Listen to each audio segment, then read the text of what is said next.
A Carmichael Dave Show. He's on the microphone when he's not on the microphone. He's playing a song, and when he's not playing a song, he's on the microphone. And then boom, with Jason Ross. No, he didn't. Yes, he did. Call or text at 916-339-1140. It's the Carmichael Dave Show with Jason Ross.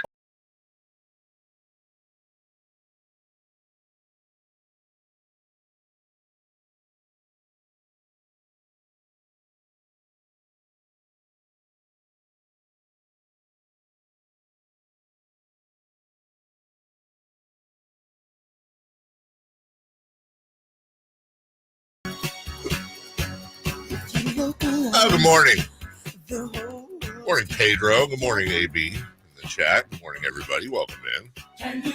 Welcome in. Carmichael Dave, Jason Ross, Christopher Lott on a Wednesday. Soon to be the halfway point of your work week. If you're a Monday through Friday person.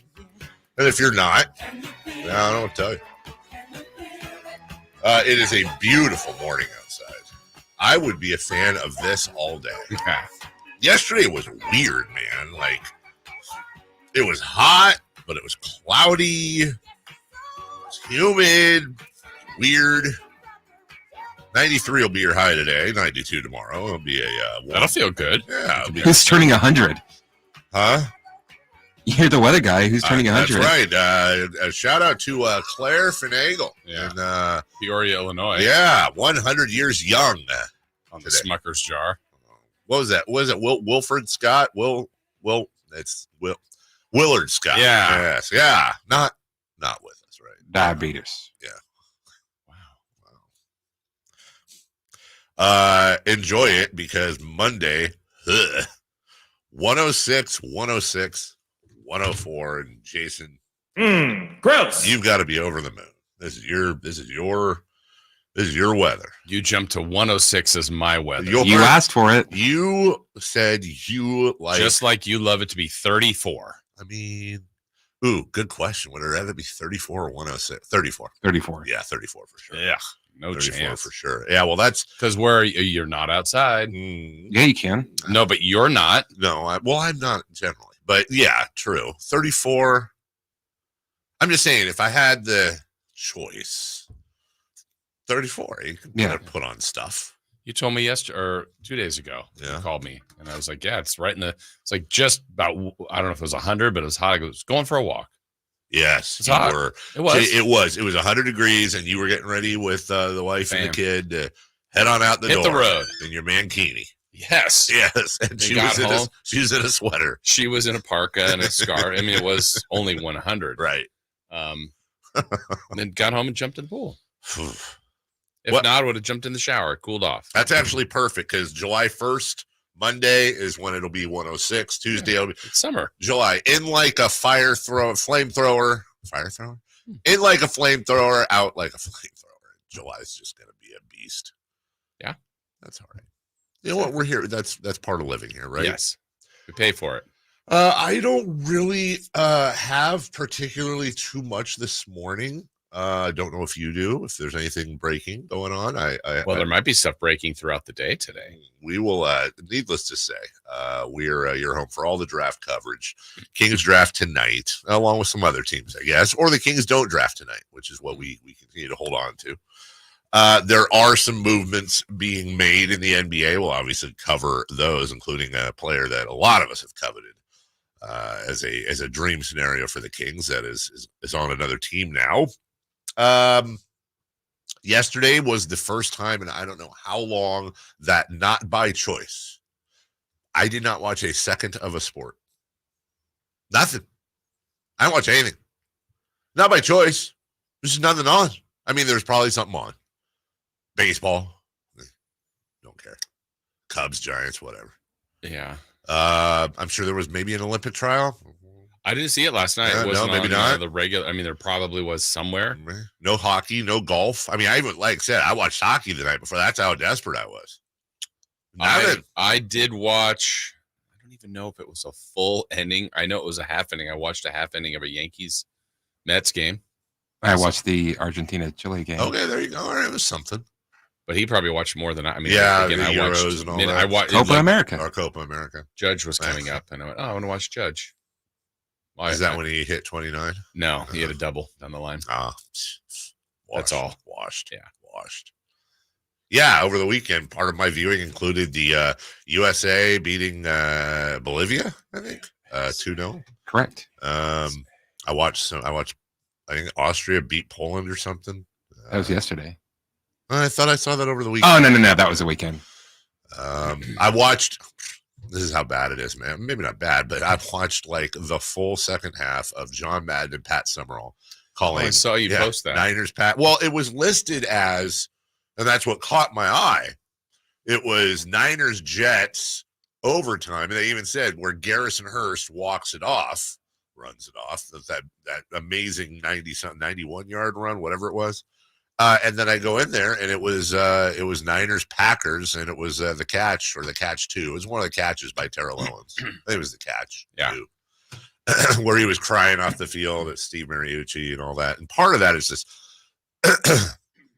ESPN Classic's been around for a long time. Yeah. And I find watching it now is a lot different than watching it before. And it must have been how like my dad felt, because I'm watching this game and I'm like, oh, well, he's dead. Oh, he's dead too. Oh, he retired. God, his kid is playing. Ugh. I remember watching this game live. Yeah. They're all dead. And I got sad. Yeah. Hello, darkness, my old friend. I got a question for you. Yeah. Okay. For whatever reason in this scenario, your television has 3 channels. Yep. And like it was back in the day. Well, 5, but yeah. The XFL is on. A regular season hockey game is on. Okay. Nondescript team, whatever. Yeah. And the A's Tigers are playing. And there's not an option of like Joy of Painting with Bob Ross. Well, no other television options. You could choose to not watch TV, but you're home. You're like, let's see what's on. I mean, the real answer is I throw a video game on or do. I don't watch either 3, but that's not what you're looking for. But I have to pick one. You chose to turn the TV on, and you're like, let's see it. And then for whatever reason, those are the 3 choices. Rerun of The Patriot, Shawshank Redemption, XFL hockey. A's Tigers. It's not going to be the XFL. Isn't that funny? In football is probably what you like the most, but I'm with you. Like, I just don't care about that at all. And it's like regular season hockey or minor league baseball. Probably the A's Tigers. Could I have put something else in there to make it as difficult? That's difficult. NFL draft. I would watch the NFL draft. Really? Oh yeah. Okay, so let me take that out. That was too easy to answer. The NFL draft. Tennis match, nondescript. Just like the AMA Open in Saudi Arabia, but and it's Fred versus Bill. Yeah. No, I think you would. I think you'd watch the tennis probably. I'd probably watch baseball. Oh, really? Yeah. Work. I would, but then like also just to give you an idea, like I would also watch a bunch of fringe sports ahead of that. Like I would watch, like if there was racquetball. I don't know. I can't remember last time I saw racquetball, but I would watch that. Cornhole. Yeah. I would watch that. Pickleball. I've seen pickleball on TV a couple times. Yeah, I'd probably check it out. I mean, that's what it's been. It's a check. I'm like, wow, that looks interesting. Okay, and I'm done. Now I'm thinking, Netball. What's netball? That's that weird Olympic sport where it's like basketball without a backboard. Oh yeah. I've seen that. No, I feel like I know what you're talking about now when you said not the backboard. Billiards. Oh, I would. I sometimes like watching billiards. That's one of those like it's weird. 11 a.m. Yeah. I turn it on. Watch that. Just sometimes because they're so damn good. Yeah. We've all played pool, and then you watch these guys and you're like, oh my goodness. And I remember there was that one little what was her name? This Black Widow. Yes. Sonia something. Oh, I used to love watching her. Or is that the competitive eater? One of them. But Black Widow's right for right. I think so. Both. She's a competitive pool playing. Yeah. It's like, combine those two. I was going to say something wrong. Hi. How about you know what I found myself liking? That this was go way back when ESPN would show this like pretty consistently. I mean, we're probably talking early 80s or something. But I don't even know what it is. It's like the lumberjack thing, the log, like they're sawing. And like the decathlon for whatever lumber stuff. Yeah. Yes. That one I was like, oh, I'll spend a few minutes on I would this. 100% watch that. Strongest Man. Yep. Where they're like pulling a Mack truck. Yeah. Throwing a keg over a wall. Absolutely. Are they ever coming back to Sacramento? Wasn't it like a 3-year thing? And I remember thought it so. once. Didn't something happen? Well, it was like 2020. No, it was during Some COVID. guy lifted all of Sacramento. The whole thing. Yeah. I tried watching that chase tag once on the Ocho. I was really excited for it. It has potential, but I'm like, eh. I was weirdly excited for that and the like Microsoft Excel spreadsheet finals, which is a real thing that they had. And then I watched. No, it's a real thing, and it wasn't great. The one where I see it, I see it on my timeline. I have to watch every time is the balloon. Oh yes. It's the two guys you have to keep the balloon up and all the objects. That's a hell of that. I've played that game thousands of times. Thousands of times. I would watch a whole channel where it's stuff like that, or the one the guys were doing that where you have the glass of water and it goes all the way to the top, and then you do the little drop. Like that would be an amazing, like Jenga. I would watch all that. What was the other one? Anything dog. Any dogs, I'm love in. The dog races. Love the dog races, but not dog show. No, dog show can get out of here. Yeah. But dog race with dog agility. Dog agility is my favorite, especially when they go through the little weavy poles and like their dog butts on one side, their heads on the other, and they flew from their tongue is. God, it's just, and they always have like, then they finish the race and they have like their finishing move where they jump up or they grab their ball or something. And then there's the cat ones. No, there isn't. That's exactly right. Cat agility would be amazing. It'd be a cat stretching and then just looking at you like, I'm not doing it. I'm not doing any of this. Yeah, feed me. Here's my butthole, and then it goes to commercial. That's cat agility. Worthless. Isolate that. Worthless cats. Could any other animal do an agility like that? You have to be able to train it, though. Is what I'm saying. I know that like a cheetah could do agility, right? Like squirrel agility would be insane. Yeah. But could you train a squirrel to do it? Fish agility, not happening. Fishing, watch that. I actually. Weirdly enough, on my list of DVR'd things, you don't DVR fishing. Okay, so I DVR which this doesn't really count as fishing, but there's a show called Wicked Tuna. Okay, where they go out and try to catch. Is that like on tuna? The huge boats in there? It's like sort of like the crab fishing one. Yeah, it is dangerous. It's not dangerous. I mean, they play it up, but no, it's just if we go out without a tuna, we're coming back with nothing. I guess Chris has watched it. That's every episode. It really is. And then it's always like every single commercial break is like, oh, we got a huge one. This is going to pay the bills. And then it's like the clock of them reeling it in. And then all of a sudden you hear, oh my God, look out. Don't do that. And then they go to commercial because you're worried it's going to snap off. Yeah. It always snaps off or doesn't. Yeah. Then they catch it. Then they catch it and they got to go in. They take the tuna back, and then the guy like puts a syringe in it and pulls out like a cord of the tuna meat, and then like farts it out on this table, and it's like, oh, that's really good. It's good coloring, definitely oily, and this and that, whatever. And then I don't know if everybody does this. This is what me and my family do. We all try to guess the dollars per pound. And he's like, you're looking about $18 a pound there, and they're the one thing I've never seen is like, because they're always like, oh, we'll give you $18 a pound, and then it does the math. It's like 18 times 200 equals, $3,600 for the fish, right? And they're always like, that'll work, awesome, the handshake. Let's get back to it. What I've never seen is like, oh, we'll give you $18 a pound. What? That's garbage. You're screwing me, bub. Yeah, never seen that. I'm gonna sell it myself. That's on Wicked Tuna too. That is Wicked Tuna as well. The college years. But I have that, and then who's the guy? There's a guy that goes around California and just fishes and like had different spots. Sep? It's not, but I would Kent. watch. It's not Sep or Kent, but I would watch one with them. It's just like a regular. I don't know. Watching fishing is kind of relaxing to me. Okay. It's just a relaxing thing. They go on and I just kind of live vicariously through them. How about like the Mother Nature show? Like animals and like. Like Planet Earth and stuff. Sure, yeah. Oh, dude, that's one of the biggest arguments in my household constantly, because when we rarely can gather the family together, with dinner or whatever, here's what we watch: sports or Jeopardy. Yeah. And occasionally, like that Star Wars show, is whatever's coming out. What about Sports Jeopardy? Is Sports Jeopardy on? Is that a thing? It was a thing for a while. I don't think it Dan is. Patrick doing Yeah, that I don't years think ago? it is anymore, though. We would. So we watch Jeopardy, and then Melissa yells at me because I'm not giving the kids a chance because I answer the questions because I read too quick. Set the screen. And I'm like, let the kids. And by the way, she's not pissed about the kids. She's pissed about herself. And I'm like, I'm not letting. My thing is, I'm a total D-bag about it. I'm like, I'm not letting up for the kids. Yeah. Let them reach up. Like, we're genetically, they can read fast. But you're not the type of person where, as you're thinking of the question, you're like, in what year did blah blah blah, and you're like, and like cutting everybody off. 1863. No, that's cheating. That's blocking. Yes. You can't do that. Okay, good. And by the way, and to handicap it, so the house rule to handicap what we're doing is I have to answer in the form of a question nobody else has. That's fair. I have to say what is blur.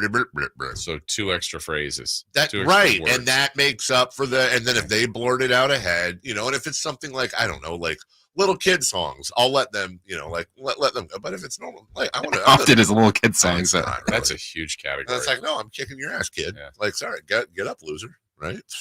But the point is this. I'm the one that's always like, hey, let's watch this. I love nature documentaries. Yeah. Like, oh, look, I don't like the ones where like all the animals are killing each. I don't like that. Like, I don't watch a lot. Like, I don't do Shark Week. I'm not like, oh, the cheetah is stalking the Shark Week. You never see the shark like eat anything though. It's just like it's a shark. It's a shark. It's got big teeth. Ooh. Like, I get it. I watch Baby Shark Week. Baby Shark Week would be more fun. I never got, people are into Shark Week. Like, I get it, dude. They're big and they're scary and they eat things. And like, I get it. I got it years ago. I saw the movie. I'm good. But I also don't like, the Wolverines going after that. Because sometimes like it's Mother Nature. Yeah. And it shows like the young cubs are unprotected by their mother as she forages for food and the Wolverine senses a meal. And I don't want to see. I know it happens. I get that it's how it should be. I get it's the way of the world. I'm not trying to be soft. I just don't like seeing like baby animals getting scooped up and eaten. It makes me super sad. So but like the ones where it's like, so you go to Wicked Tuna. Well, yeah, screw the fish. See, I don't feel bad for fish. It's weird because I don't think I've ever I never had stuff. But you don't like Shark Week. Yeah, screw Shark Week. But is a shark a mammal? No. Oh, I thought it was. Okay. So, but finally, I will say this. I know we're way late. The best ones, dude, like the greatest episodes of Planet Earth ever are the ones where it's like the Argentinian macaw and its mating ritual looks to attract a mate with its Argentinian macaw dance. And then it's like this bird that looks like a normal blue jay, but somehow it like turns itself inside out, grows fins, glows in the dark, and starts hopping up and down. You're like, Just looks like a derp. Right. And you're like, how is this even a bird? Like, and it has like glowing blue eyes. There's this one that like fanned out. It was jet black with blue streaks, and its eyes, I swear to God, looked like it was glowing, but I think it was just feathers that looked like eyes. And it starts dancing around, and then it's like, the macaw female observes the dance, but is not impressed. And then just like takes off and goes for another dude. That to me is, and the kids. He will have to try again. Right. It's back to the drawing board for our friend the macaw. Yeah, like that's great. But then, the kids are like, ugh. Okay, well, let's watch Jeopardy. It's draft day.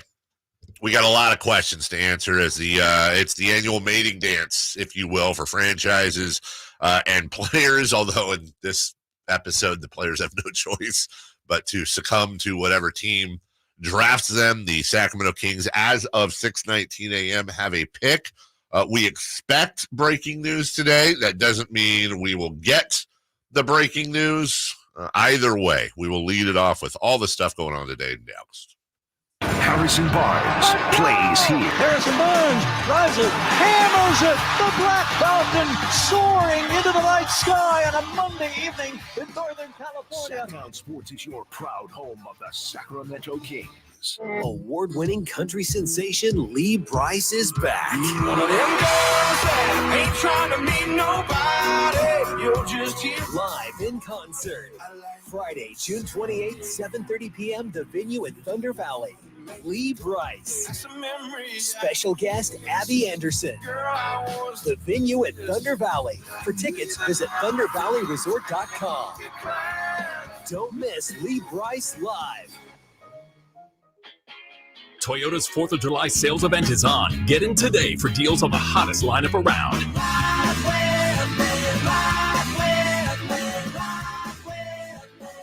This summer, choose from Toyota's 16 hybrid and electrified models, more than any other brand, and go the distance with Toyota's class-leading fuel efficiency and reliability.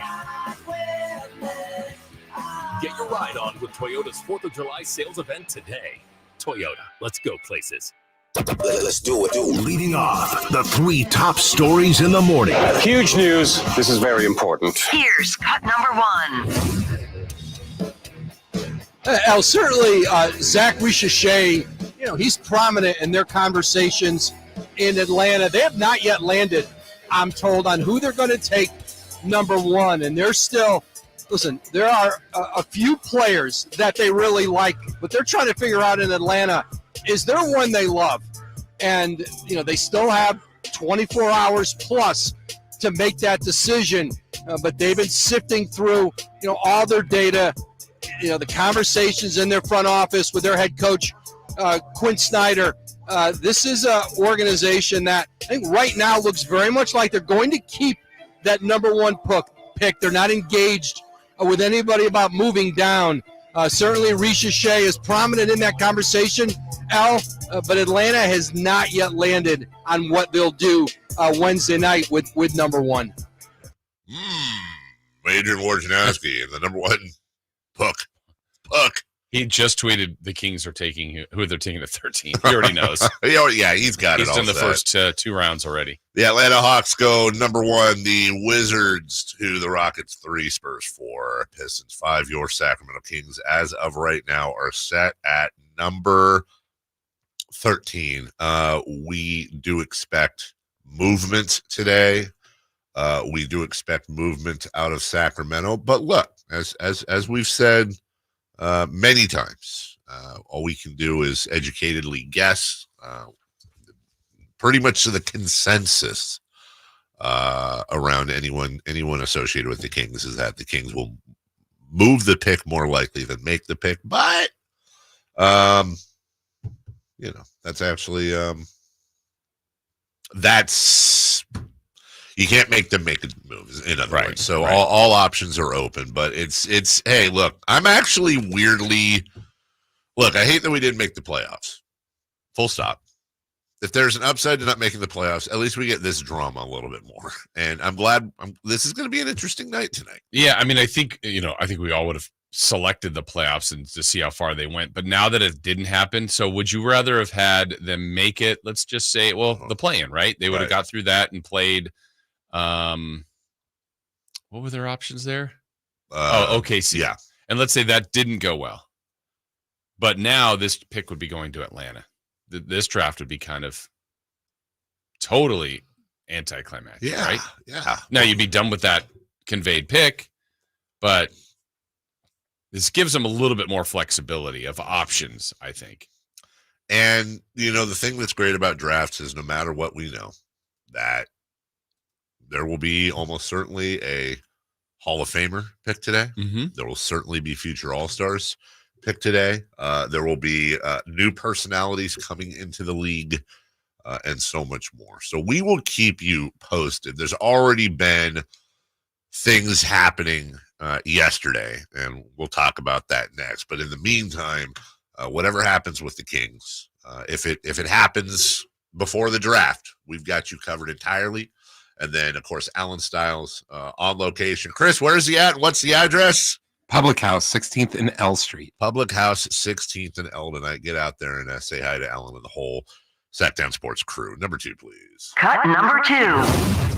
The Knicks were determined to acquire Mikal Bridges, and they have been gathering up draft assets for years to get into the position to overwhelm somebody with an offer for a player they very much wanted. They didn't do it with Donovan Mitchell 2 years ago, but they did it today for Mikal Bridges. And what the Knicks are doing is trying to load up on big-time two-way wing players to take on the NBA champion Boston Celtics in the East. They get one with Mikal Bridges, and now they'll try to re-sign OG Anunoby, to bring back against the Celtics next year a group that can certainly score and, more importantly, guard that team. But there were other teams who wanted to get at Mikal Bridges. He has been a coveted asset around the league, just one of the really unique, versatile player who just fits anywhere. And now the 4 Villanova players are back together, 2 national championships at Villanova, and now they'll try to win a championship in New York. Mikal Bridges. I love that kid. I am a huge fan of his, and I think I speak for a lot of people. He's a likable dude. He's a hard worker. He has never missed a game. He defends, he shoots, and the last time he and Jalen Brunson and Josh Hart and Dante DiVincenzo all shared a floor. They go length of the court with Arcidiacono. 3 seconds at midcourt. Jenkins gives it to Jenkins for the championship.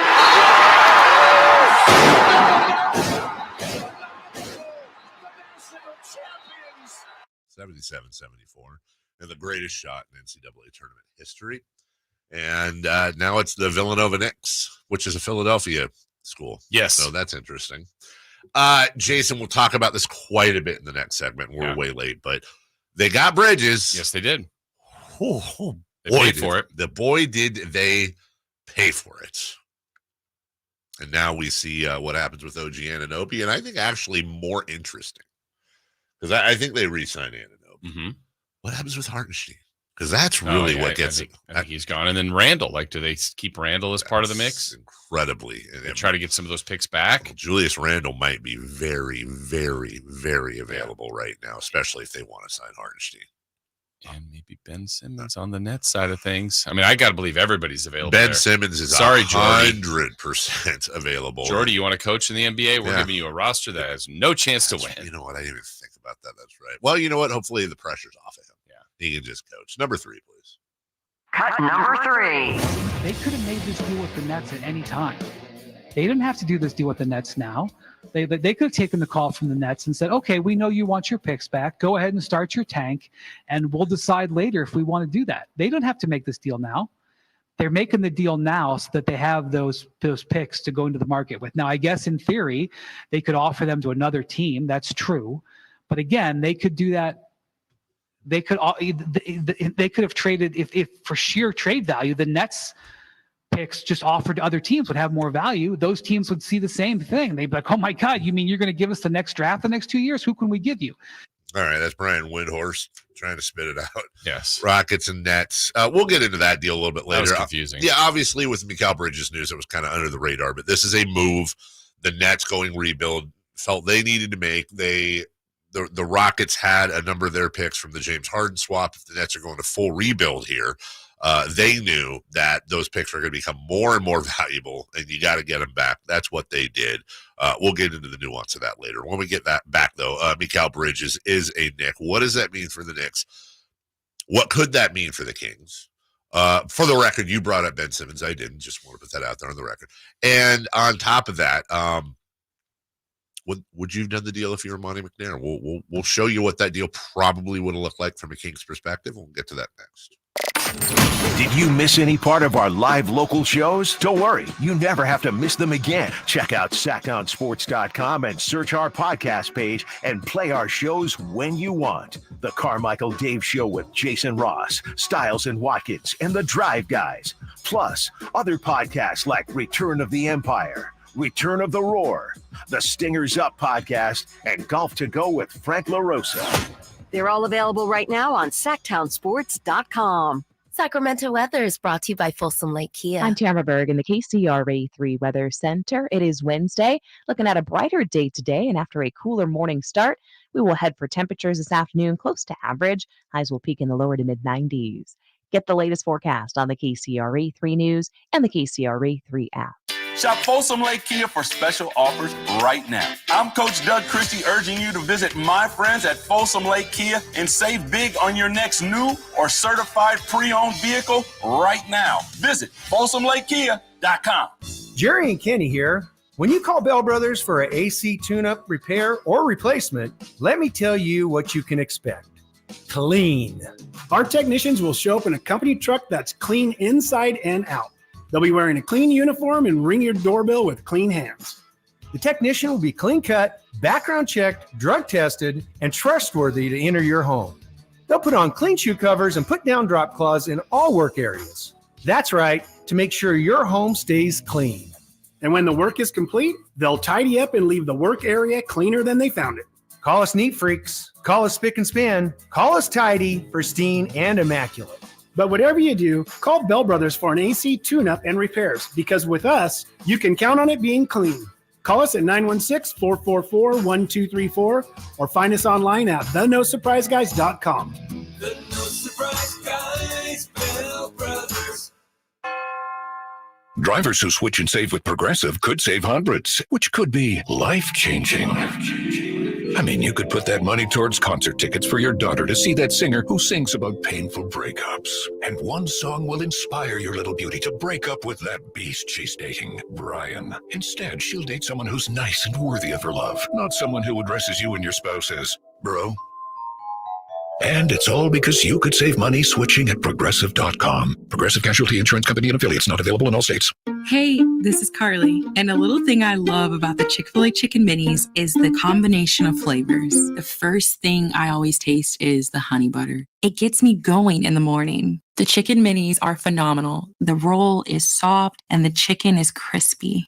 I never had chicken for breakfast before, but they were so good. I told my mom and sister about them, and now they're a family thing. It's the perfect breakfast bite. Breakfast starts with Chicken Minis and Simply Orange Juice on the Chick-fil-A app. Real customer paid for their testimonial. We love the game because anything can happen. There's no sure thing. How did that go in? Every play, Oh, my goodness. every shot, Are you kidding me? every swing is a risk if you bet. I can't believe that just happened. There's no easy money. There's no luck. And no one wins all the time. If you bet, bet responsibly and always set a limit. Learn more at responsibleplay.org. Power Business Technology is proud to be 100% independent, locally owned, and managed Toshiba copier dealer. Local ownership cuts out the red tape, allowing ourselves to never be too busy to personally answer the call when our clients need us. Recognized for excellence in service execution, training, and customer service, we're proud to be named a 2022 Toshiba ProMasters Elite Dealer. Contact us today for all of your business printing needs at 844-POWER-BZ. That's 844-769-3729, or visit us at PowerCopier.com. At the Good Feet store, we take pain very seriously. Whether in the foot, knee, hip, or back, Good Feet makes over 300 styles, flexibilities, and sizes of pain-relieving arch supports. With 26 bones, 30 joints, and over 100 muscles, tendons, and ligaments in each foot, a lot can go painfully wrong. So there's a trained arch support specialist at each Good Feet store to give you a precision fit. Come in for a free fitting and test walk. No appointment necessary. Good Feet arch supports are HSA, FSA eligible. The Good Feet store in Sacramento, Roseville, Vacaville. Online at goodfeet.com. The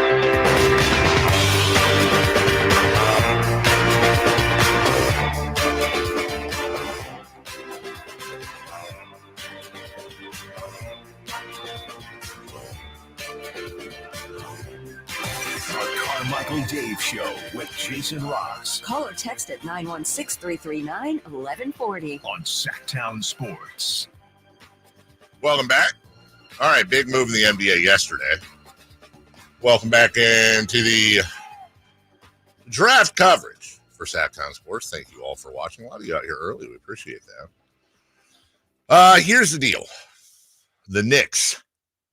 You gotta hand it to them at least here. They're going for it. They are going for it. For sure. The Knicks trade with the Nets. Kind of cool for Mikal Bridges. Like, here's what I want to know. First question at the presser. Are you moving? Yeah. Like, same spot, right? Just different trip. Yeah, Brooklyn, then Manhattan. It's probably already in Manhattan.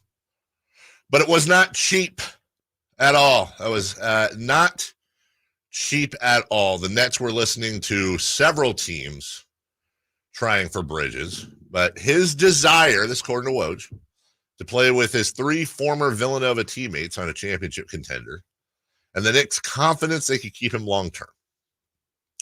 That threw in all those draft picks. So the Knicks give up 4 unprotected first rounders. That's 25, 27, 29, and 31. So you're 7 years out on those picks. They also gave up a protected 2025 first rounder via the Bucks. The Knicks unprotected 2028 pick swap, meaning in between 27 and 29, the Knicks keep their pick, but if it's bad, Nets can grab it. Yeah. And a 2025 Brooklyn second round selection. So whatever, forget about the second round here. That's a lot. Let's take a look closer though. Bojan Bogdanovic, good player, not Mikal Bridges. Okay, but not a bad player. The 4 unprotected first rounders, look, on the surface, that looks like a ton. What the Knicks are obviously thinking is, yeah, it's 4 unprotected first rounders, but we don't care about spending the money with the players we have. And we don't plan on being bad for the next 7 years. This is going to be our run. So, Right. yeah, we're giving up our first rounders. None of these are going to be good. And, oh, by the way, the other one is Milwaukee, and no one thinks Milwaukee is going to be bad anytime soon. So are those really – they're draft picks, but it's not like they're Charlotte Hornet draft picks or Detroit Piston draft picks. And when you look at the core of this team, even if you're counting OG Anunoby, we'll get to that in a second, Jason, you're looking at Anunoby's 26, Mikal Bridges is 27, Jalen Brunson's 27, Dante DiVincenzo's 27, Josh Hart's 29.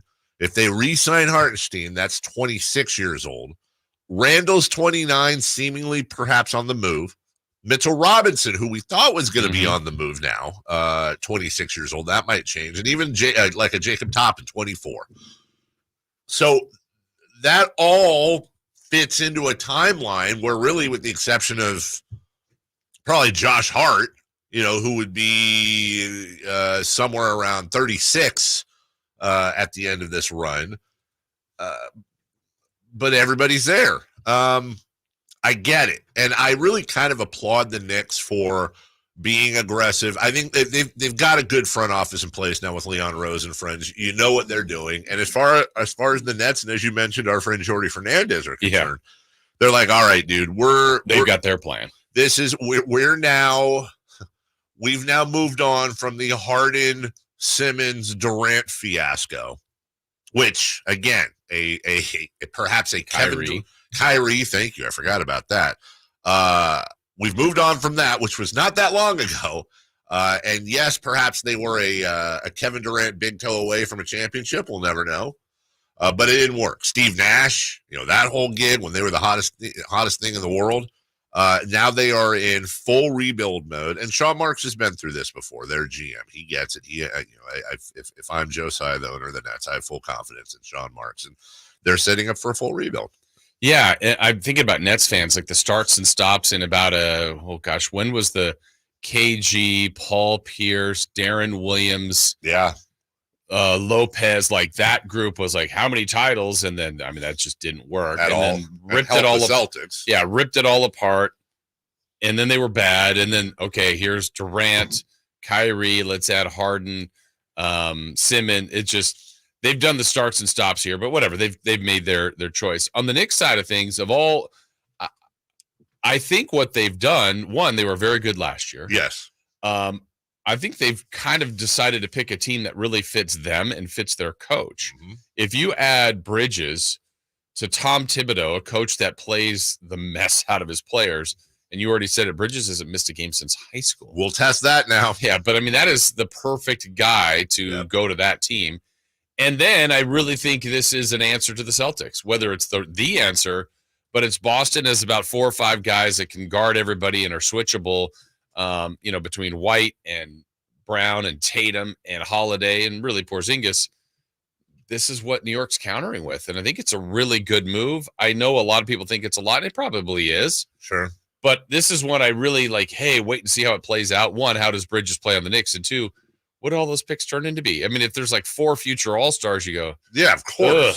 But if it's like, yeah, those guys didn't even make a team. Like, you didn't really give up anything. So, I mean, it's the big what if is all this. I mean, it sure seems a lot. And I think the only thing I would give me pause to, not necessarily from the Knicks side of things, is Bridges is good. Yes. But what let's say, I think there was rumors about Donovan Mitchell in the Knicks. All right, so maybe he's out of that. But what are the Cavs going to want for Mitchell? Or another, if Paul George gets dealt, what are they going to want if that many picks go for Bridges? You know, like when Gobert went, it's like, that just changed the market. That's what changed the market. And Mitchell. Right. Those are both, 4 first-rounders, I think, for both? So I feel like the next couple of drafts, it's just OKC, Utah, and Brooklyn are on the clock. Everyone else just go home. I understand that because of the Kevin Huerter pick to Atlanta thing, that it's not, you can't go exactly apples for apples, but you can get incredibly close. So I would say to you, Jason, if it was announced by Woj yesterday that the Sacramento Kings gave up Harrison Barnes, and by the way, Harrison Barnes and Bojan Bogdanovic, go look it up. It's actually quite comparable. Okay. Salary-wise, Bogdanovic is a few years older, weirdly enough, than Harrison Barnes. Has him by about 1.5 points. Barnes has him on every other number. Their efficiency is very, very close. And then actually, if you get into the analytics, Barnes is a full 2 points better than him when you go value over replacement player. It's an incredibly comparable situation there.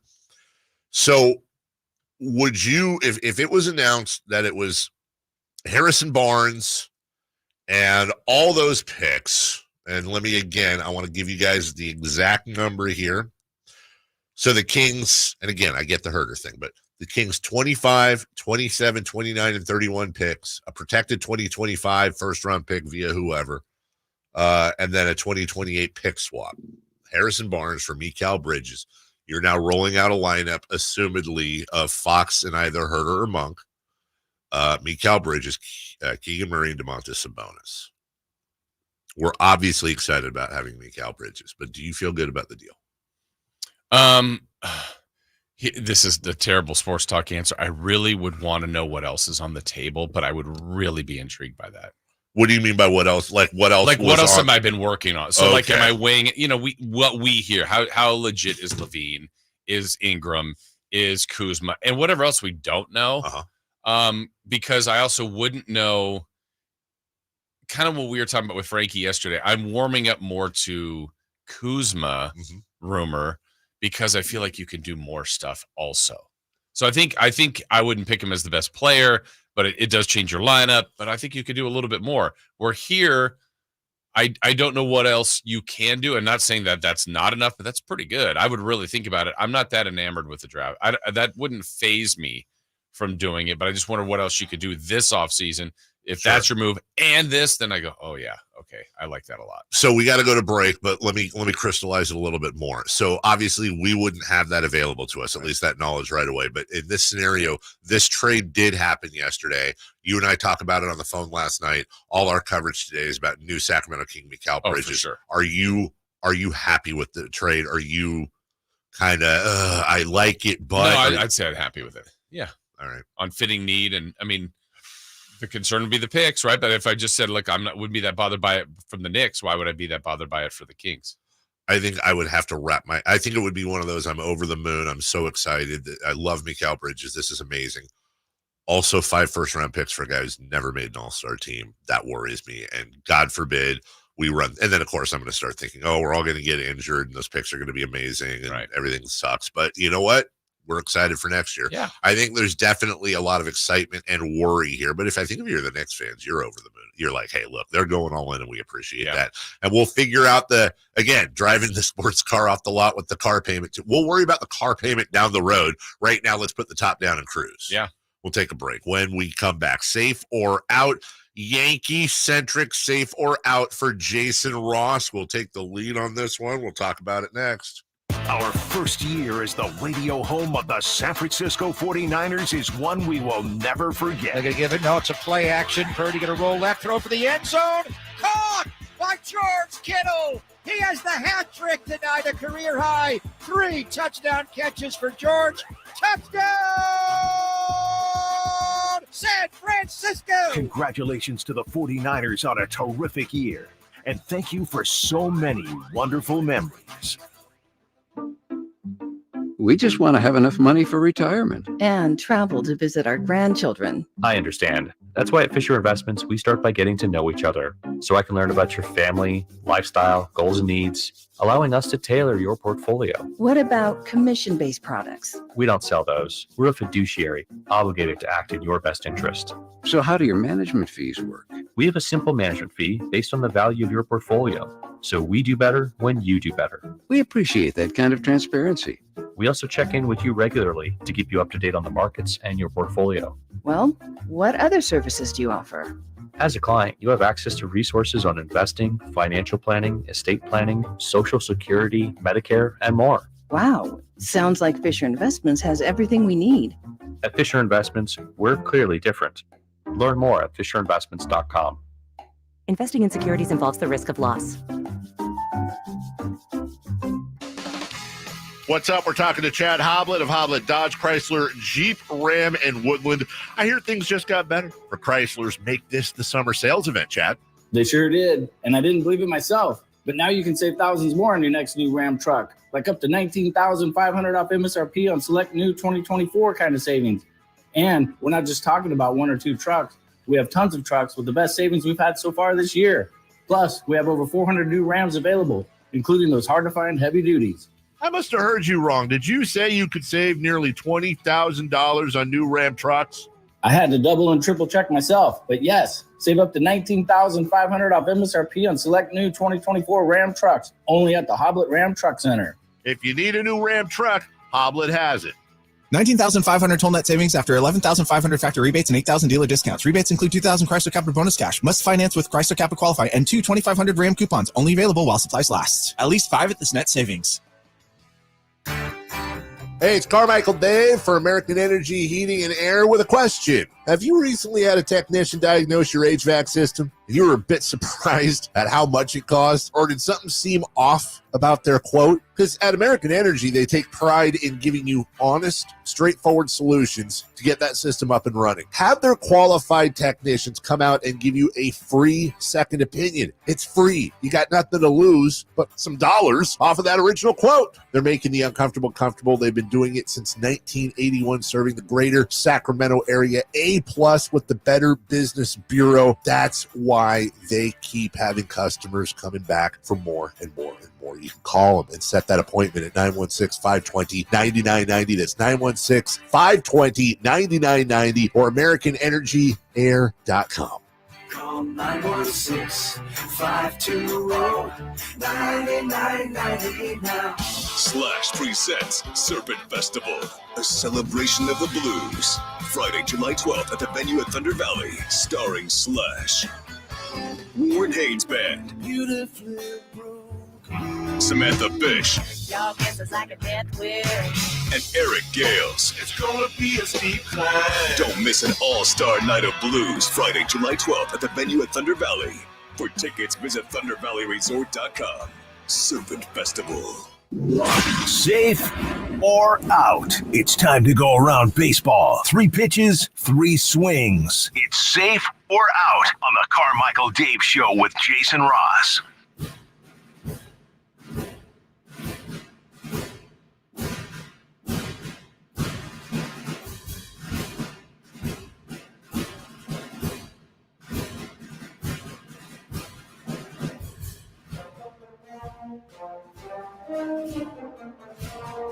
Draft talk, draft talk, draft talk. Yes, draft talk. Coming up next, draft talk. Yeah. Bobby G later in the show, too. He knows the draft. Bobby Pickens. Yeah. Bobby Draft Picks. Draft kids. Draft kids, damn it. All right. FCC mandated baseball segment. Safe or out? Question 1. Garrett Cole was shelled yesterday as he continues his return from injury. Safe or out, Jason? It's just a blip. Blip, blip, blip. I don't like the word shelled. I mean, look, all I'm saying is this. Hey, they hit the ball where the players weren't. Hey, I didn't write the question, okay? You didn't? No, I did. 4 innings, 11 runners, 6 earned. His ERA is 9. So he'll lower it. You know what? Honestly, was tipping his pitches. There is a good track record, though, of former Cy Young aces coming back from injury that end up lowering their ERA after getting blown up. Oh, wait. Never mind. I was thinking of Blake Snell. What the Snell are you talking about? Is Garrett Cole Washed? Blake Snell East? No. Back to you. Out. It's a blip. Better be. Or time to trade him to the Knicks for draft picks. Hey, he wouldn't have to move either. That's right. All right, safer out. Question 2. The good news, for Jason. Aaron Judge smashed his 29th home run of the year. The smash. Safer out. Judge is the MVP of the entire league right now. Out. The world. The world. He's the world champion. He is including Shohei Ohtani. He's killing it right now, dude. I mean, say what you want about whatever. Hey, I wonder if that would have worked. Wouldn't have worked in San Francisco, though. 304, 29 home runs, 75 RBI in 79 games. We're not even halfway through the season. Let me do some quick extrapolation. That would be a 304, 58, 150 RBI year. And I'm old enough to remember, Jason. On a winning team. I'm old enough to remember. Yeah, on a winning team. Let me just go back here. Opening month, he was hitting 125. With how many homers? Like 2 or 3? 125 with 0 home runs and an RBI, and that was in March. It was just 4 games. Let's go to April, though. In April, he batted 220 with 6 home runs. So at the end of April, he had 6 home runs. Mm-hmm. Since then, Jason, May, 361, 14 home runs, 27 RBI. June, 386, 9 home run, 30 RBI. He's heating up. Yeah. He's on fire.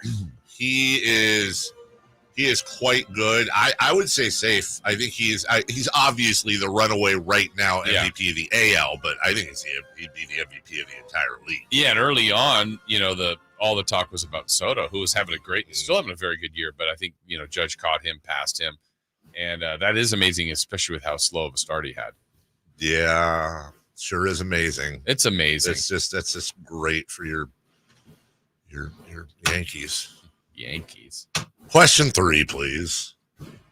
Lastly, Vlad Guerrero now says he'd be open to being traded to the Yankees. Safer out. If this happens, just write off the season and put the Dodgers and Yankees in the World Series. Seriously, safe. It's a 2-team race. Now, that doesn't mean that's what's going to happen. It's baseball. And neither team has the best record. Neither team has yes. You don't believe in the Guardians? I don't believe in the Guardians. What about the Phillies? I don't believe in not against those 2 teams. The Phillies? Nope. In 2022, just 2 years ago, Vladdy Guerrero said, quote, "I'll never sign with the Yankees, not even dead." In 2020, Not even if there's a fire. In 2023, he told the New York Post that, quote, "It's a personal thing that goes back with my family. I would never change that." Now what changed? Apparently, got his hair. Something. This sounds weirdly familiar to when Ken Griffey Jr. Told the story about how he would also never sign with the Yankees. And apparently they tried to and he never did trade for them at some point. He said that he refused to join the Yankees because he felt discriminated against. A security guard told a young Ken Griffey Jr. that George Steinbrenner didn't want anyone in the dugouts, but yet when he left, the son of Yankee third baseman Greg Nettles was on the field. He felt some sort of way about that, obviously. Had no love for the Yankees at all. In fact, he said, quote, "If the Yankees were the last team, if they were the only team that gave me a contract, I'd rather retire." Now, obviously, we don't know what happened with Vladdy Guerrero and the Yankees. Yeah. He said it was something personal with his family. Leave Nettles out of this. I'm sure I know, right? I'm sure we'd figure out that story at some point. But come on, dude, if they get Vlad Guerrero, and they get him for like Don Smith and 4 minor leaguers. It wouldn't be like, oh, here's Stanton and Cole. Just forget about the whole season. Forget about it. I think you're overrating the Dodgers. Overrating the Dodgers. Who's pitching for them? Not Clayton Kershaw right now. Exactly. Hey, baseball knowledge. Yes. All right, we'll take a quick break. When we come back, let's dip our toe into the draft a little bit. Coming up at 7:30, we're going to do a mock draft roundup, and we'll grab as many major mock drafts that we have time for, and try to get a consensus. Spoiler alert: we won't. But we'll look at some other things and what we hope happens today as well. We'll do all that coming up right after this. On the move?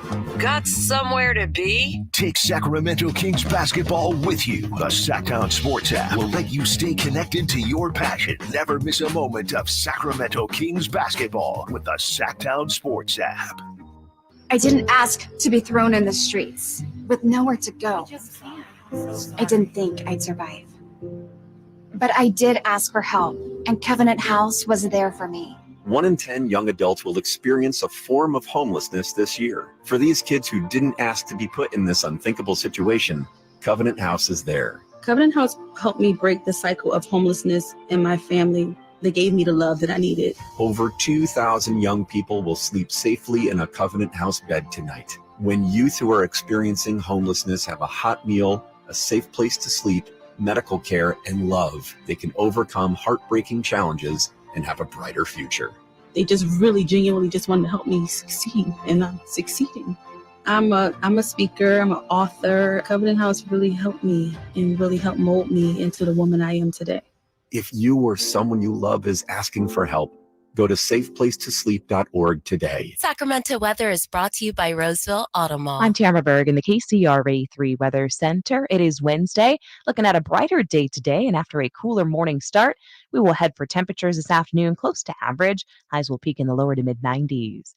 Get the latest forecast on the KCRA 3 News and the KCRA 3 app. It's the 4th of July sale at the Roseville Auto Mall, where you'll find the largest selection of vehicles in Northern California. With unbeatable deals and amazing financing options, there's never been a better time to drive away in your dream vehicle. The Roseville Auto Mall, where your perfect ride awaits. No one knows the importance of a great assist more than Lowe's and Leo Messi. That's why we've teamed up to give MVP's Pro Rewards members 10 times the points when Messi makes an assist during CONMEBOL Copa America USA 2024. Activate this offer starting June 20th, so when Messi assists, you score. Shop the day after an assist to earn those extra points. Not an MVP's Pro Rewards member? Join today. Visit Lowe's.com/Messi for more details. Look out, world, we're getting strong. The future's here and we belong. She can STEM, she can do more. Like build a rocket and watch it soar. Clean the oceans and make the world a better place. Oh, she can STEM, so can you. Find a cure, invent something new. There's no challenge in the world that she can't face. She can STEM. Learn more at She Can STEM. A message brought to you by the Ad Council. Get in the zone, AutoZone. Welcome to AutoZone. What are you working on today? On America's birthday weekend? Why not stop by America's #1 brakes destination?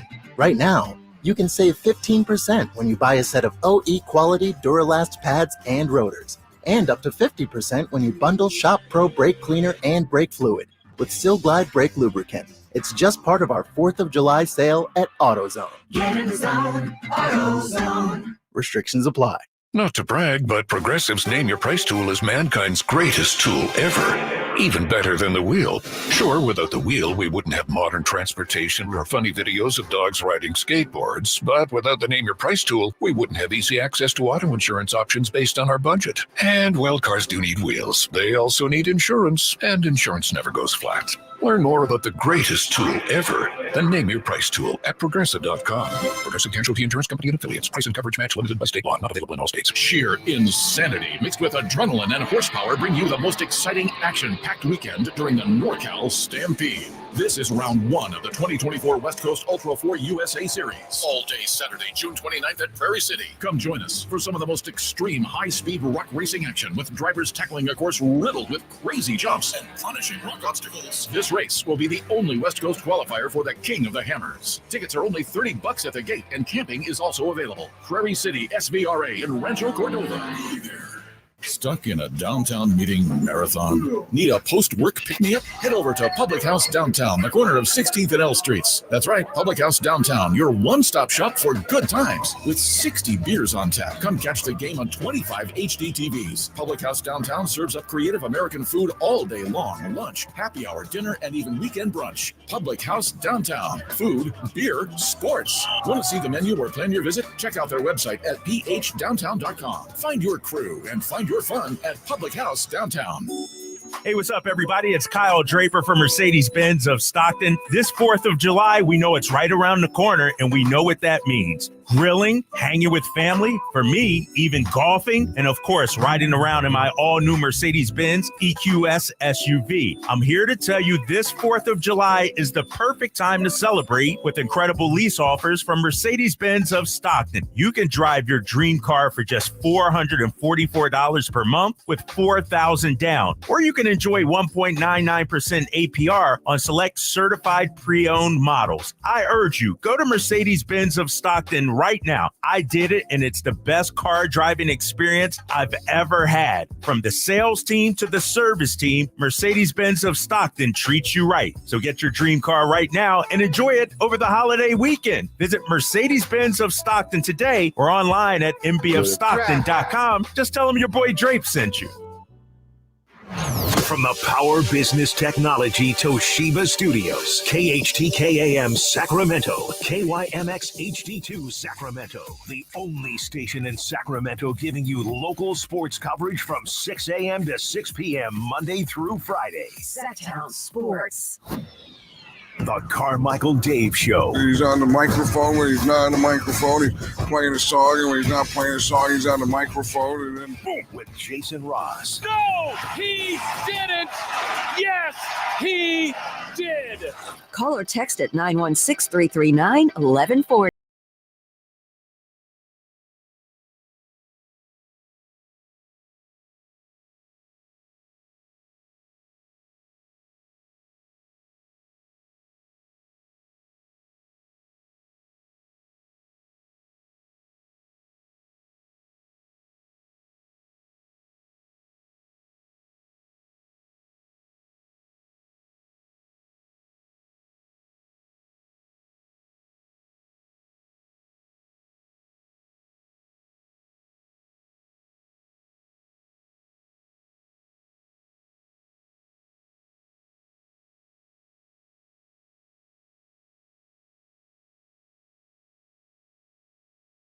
As usual.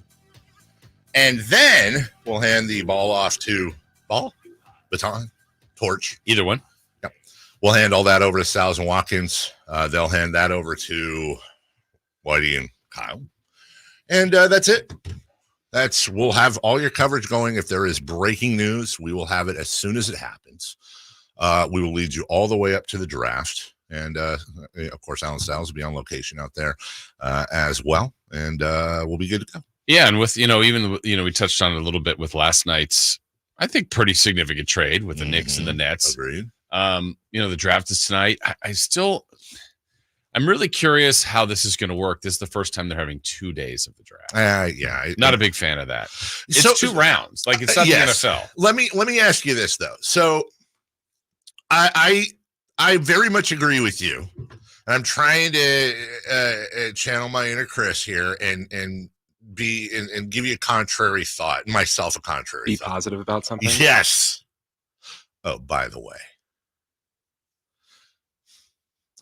I will get you back. We were yesterday, one of our things was we were playing different things that we had done on the air that were embarrassing. Mm-hmm. And one of them we talked about was the thing that wasn't your fault that happened. Right. And I asked Chris we had some friends over last night to barbecue and swim. And I asked Chris to send me the voice memo. And he did. And it was entitled, I think the title of it was like morning error or something like that. He retitled it. And I play it for everything. You guys got to hear so this. You hadn't tested it first. Yeah, I had not tested. Perfect. I had not tested. Can't wait to hear. I had Chris not sent. tested it at first, and nope, that's actually the real one. So can you give us like a reenactment? Yeah. Myself, my wife, and our two friends are sitting around. Spades friends? Spades friends are sitting around the table. 3 of the kids are swimming. Avery was over. And you're like, you got to hear this. This is the most embarrassing thing I've ever heard on the radio. And Chris just sent me the tape. So, and then I kind of gave them the lead in. It was a very serious thing that happened in the world. And we were being, I was gone. Jason was being incredibly serious. And there was a malfunction on the board that nobody could control or find. And it turned a very serious situation into something that was even worse and embarrassing and horrible. And you can only laugh about it because it was so bad. Like I led the whole thing up and I said, all right, here we go. And I played the tape.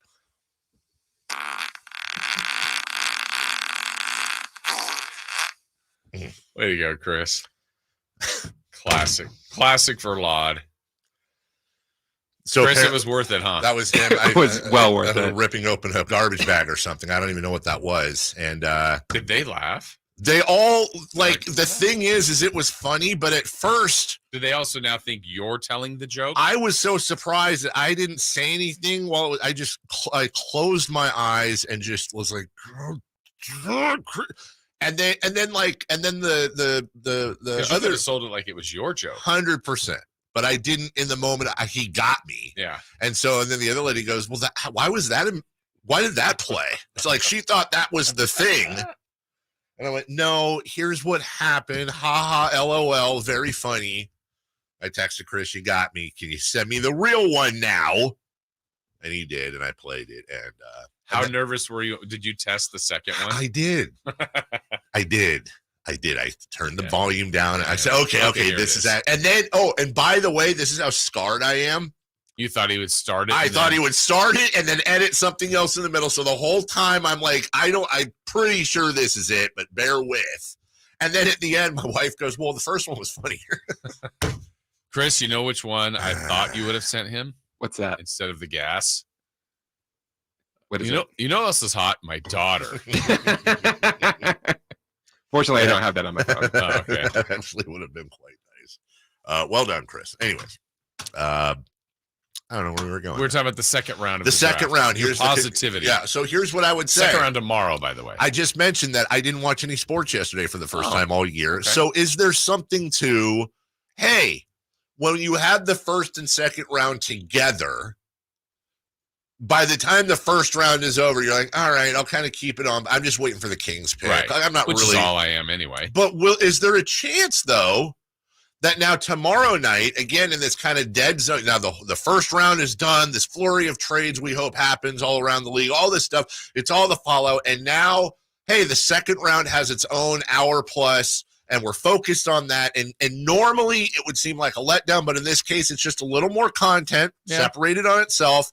And maybe a nice diversion from anything else that might be on the air tomorrow night that we might be watching. It could be. And, the other part, I guess I didn't think of at first because normally they just kind of go through and first and second round. Second round goes pretty quickly. Like you said, I wait for the Kings pick and then, all right, draft is over. I'm guessing, after tonight, maybe there's a few teams that go, man, the round one didn't go. Like we had all these mock-ups and it's like, we didn't quite. It didn't land for us like we thought we were. We're okay with our pick, but we thought something else would happen.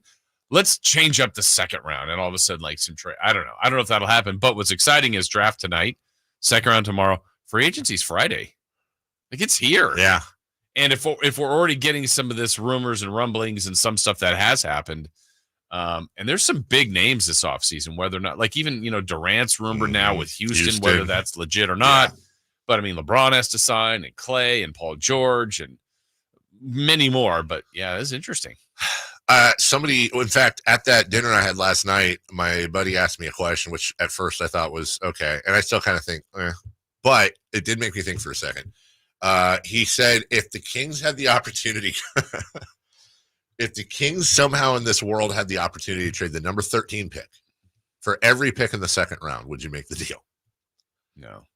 At first I thought about it, I was like, that's a lot. And the rule is you can't trade away. Like you can't turn around and trade away that you have to make a pick. And I thought about it. I'm like, well, what are you cutting? Like 25 people? Yeah. Like on one hand, you get like 30 players, right? odds are you'll find a gem in there out of the 30. But as you just said, like, you're going to have the best G League team there is next year. But did you cut the wrong one? Right, exactly. So I agree with you. In the end, I said no, but I did have to think about it for a second. I don't think that could ever happen. Yeah. You'd have to get a lot of teams to agree. In the Kings case, coming up at 7:30, we'll have the mock draft roundup. Don't forget, Bobby Gerald will join us later on in the program as well for all your draft coverage. Jason, good at draft. Good at draft. I thought you screwed up. That's well done. That's how I thought the second thing he was going to send me would go.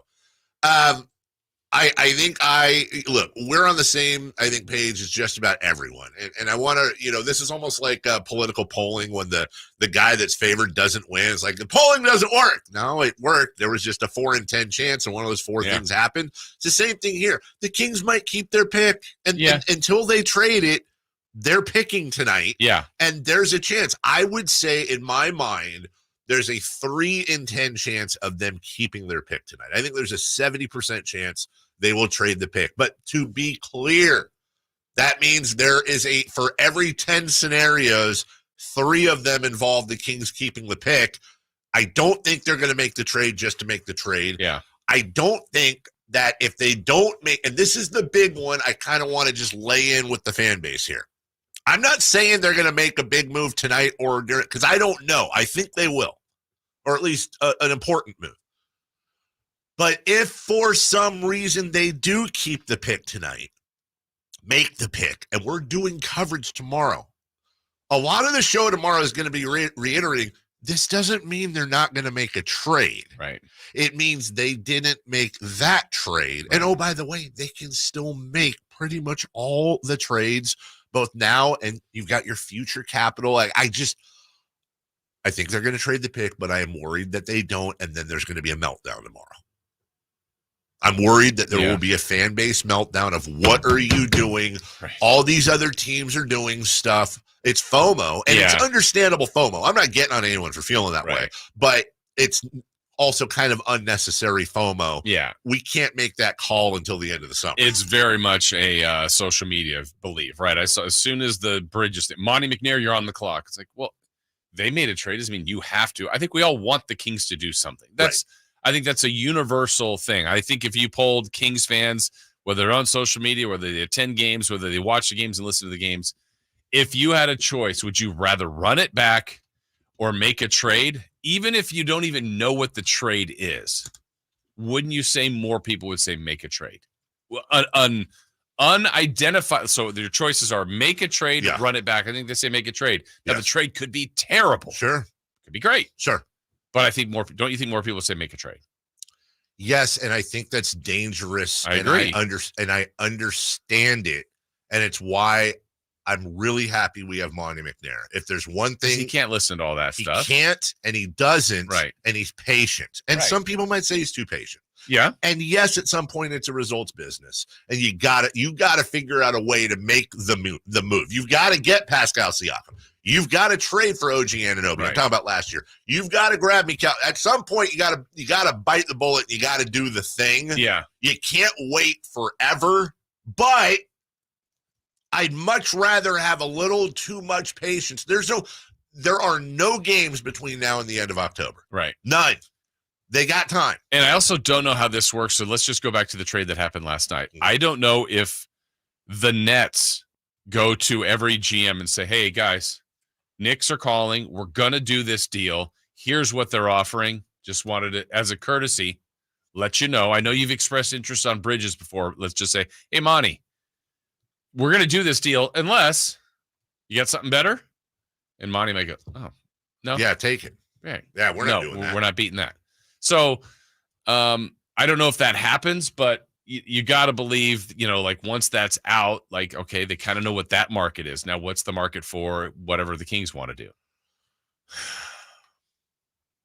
In the end, Jason, I just want them to make a really good trade in which we get the better end of it. That's all. That's all I want. Or if they do draft, they get the best player at 13 somehow. I want to come in here tomorrow. I'm going to tell you. The problem is we won't know that tomorrow. Right. I'm not supposed to, you're not supposed to spoil stuff in sports radio. I'm going to tell you right now. If the Kings make their pick tonight and keep their pick, When we come in tomorrow and do our draft grades, A+. I don't care who it is. Yeah. A+. Yeah. This is the guy. Game changer. Game changer. Honestly, start planning the parade route because it's happening. That's what I would say. We'll take a break. When we come back, let's see what the experts say. We'll go around the world of NBA media, the mock drafts. We'll get all the big ones in there as well, and we'll see if there's a consensus. I don't think there is. We'll do that at 7:33 for Madness. Knicks, would you do the deal? And we make our final call for tonight's draft. All next. What's the missing piece for the 49ers? Which names will they add during free agency? Whether it's in season or off season, the coverage never stops. Get the latest 49ers news on Sacktown Sports at sacktownsports.com. The news on vapes talks a lot about the technology and teen use, but parents need to know more about the dangers of nicotine. So know this. 1. Nicotine is a poison that can rewire teens' brains. 2. It can increase mood swings. 3. It can limit attention and learning. So even when it comes in new tech, nicotine is brain poison. Go to undo.org for more. The light is fading, your hands are sore, and the last tool has been put away. Now is the time to feel the satisfaction that comes with a job well done. But when you get your tools from Harbor Freight, something about the job feels a little different. Your wallet. Because we believe that everyone deserves hardworking tools at hardworking prices. And that's what we have here. So, whatever you do, do it for less at Harbor Freight. 3 questions, 3 answers. It's 3 for Madness on the Carmichael Dave Show with Jason Ross. Here's question 1. Mock draft time, the final mock drafts, if you will. Coming up next, we'll go around the league. In the meantime, 3 for Madness. Christopher Laud, Mr. Jokey McJokerson. He's got jokes. Question 1, please. Are the Knicks on the Celtics level now that they have Mikal Bridges? Look, the Celtics are the defending NBA champions and just had, by the numbers at least, a top 10 season of all time. I'm going to say no. I'm going to say no, they're not, but I think the Knicks are now, if healthy, a top 5 team, I think, in the NBA. And they could. Like, I love this Knicks team. I love the makeup of it. I love the grit. I love the defense. I love the switchability. I love the fact that they've got talent coming out of their ears. I don't know what they're going to do with OG Anunoby, but I would bet heavily they're going to re-sign him. You can't give up that many assets to lose him. And they're going to go over the cap. They're going to spend the money to do so. But I think OG is in a tremendous leverage position because they can pay out for him. If they lose OG Anunoby, they can't really replace him money to money because they don't have that money. The loser in this thing might be Isaiah Hartenstein. As far as re-signing with the Knicks, that's going to be complicated. But they have Mitchell Robinson behind him as well. So they got talent coming from everywhere. I love Josh Hart. I love Mikal Bridges. I mean, these are all hard-nosed, high IQ defense, not first, but defensive players. And then again, you throw Anunoby in there. That is a hell of a tough team to play. Yeah, I really wish we could have seen that series because last year, if we look at it, OG got hurt against the Pacers as well. Randall was already out. I think people forget how injured the Knicks were, and they were kind of just riding those Villanova guys and getting great results. They're really good. I think they've got they've got great defense, a pretty good offense, versatility. I do think they'll keep OG Anunoby. I'm not sure what they're going to do about Randall, but I would try to keep him if I'm the Knicks. So then I think the similarities with them and the Celtics, to me, the Celtics are about 6 or 7 deep. But then when you play all those guys and you put someone like Sam Hauser out there, whoever else Boston would throw in there, you're like, hey, they actually look pretty good with that group. I think that's what Knicks would look like with the 4 Villanova guys, Randall potentially, OG. That's as good of a 6, versatility, 2-way players. Yeah, I mean, I think they're really, really close, and what they're missing is having done it before. That's it. I will give you the one caveat I have, and I think it is the other. Well, it actually ties into the biggest question with that team for me is health. Mm-hmm. But there is a scenario. You said it. I would have loved to have seen that series too. People don't realize how injured the Knicks were. Right. Everything you said is correct. If only they had a coach that didn't have a reputation of running his players into the ground in the regular season, and then shockingly injuries abound. The biggest landmine, if you will, for that team may in fact be one of their biggest strengths in Tom Thibodeau. Yeah. Nobody doubts that Tom Thibodeau is a great coach. Right. But boy, does he play his guys. And the worry here is that, and I'm curious, here's the nightmare for them. They start getting injured middle end of the year. You start hearing, unsourced comments from the locker room about how, between practice and the games, he's running these guys into the ground. They end the year next year. They're banged up. They're out again in the second round. I think the way that team is set up this year, I think it's great news for Tom Thibodeau and Knicks fans. I also think it's incredibly bad news for Tom Thibodeau because I think Tom Thibodeau has 1 year. Yeah. He's got one. I think if they don't I'm not saying they got to win the title. Right. But if they're not Western Conference Finals or better, I think Thibodeau's gone and they're bringing somebody in to take him over the top. It'll be Doris Burke, right? There's people that worked with Mike Breen. Absolutely. How's Dr. that Rivers podcast or going? JJ Yeah, Redick. exactly. Question 2, please. Question 2. Same deal, but with Barnes/Herter involved. You make the trade for Bridges if you're money. You can do this with Barnes or Herter. Let's use Barnes because that's the most similar. It would be Harrison Barnes, 4 unprotected first-round picks, a protected pick from someone else, and a second-rounder plus, I think, a couple of pick swaps. So the Kings would basically be getting rid of the majority of their draft capital for the next decade, plus a couple pick swaps, going all in on a lineup of De'Aaron Fox, either Monk or Herter, I'm assuming Monk, Mikal Bridges, Keegan Murray, and Domantas Sabonis. Now, on paper, that is a great team with bench questions. Yeah. It kind of hits the sweet spot of an offense and defense improvement. It really does. Like, that's the price to pay in the business of the NBA right now. It's the Rudy Gobert, Donovan Mitchell floodgates of the 4 first-round picks. I would be happy with the move. I would do the move, but man, I would be worried about that move because you better be right. I've said it before. If the Kings' big move has to be something that is defense oriented, or at least has that arrow in their quiver, and it's got to be a move that you feel like the main cogs of this roster can win you a championship. You've got peripheral moves left after that.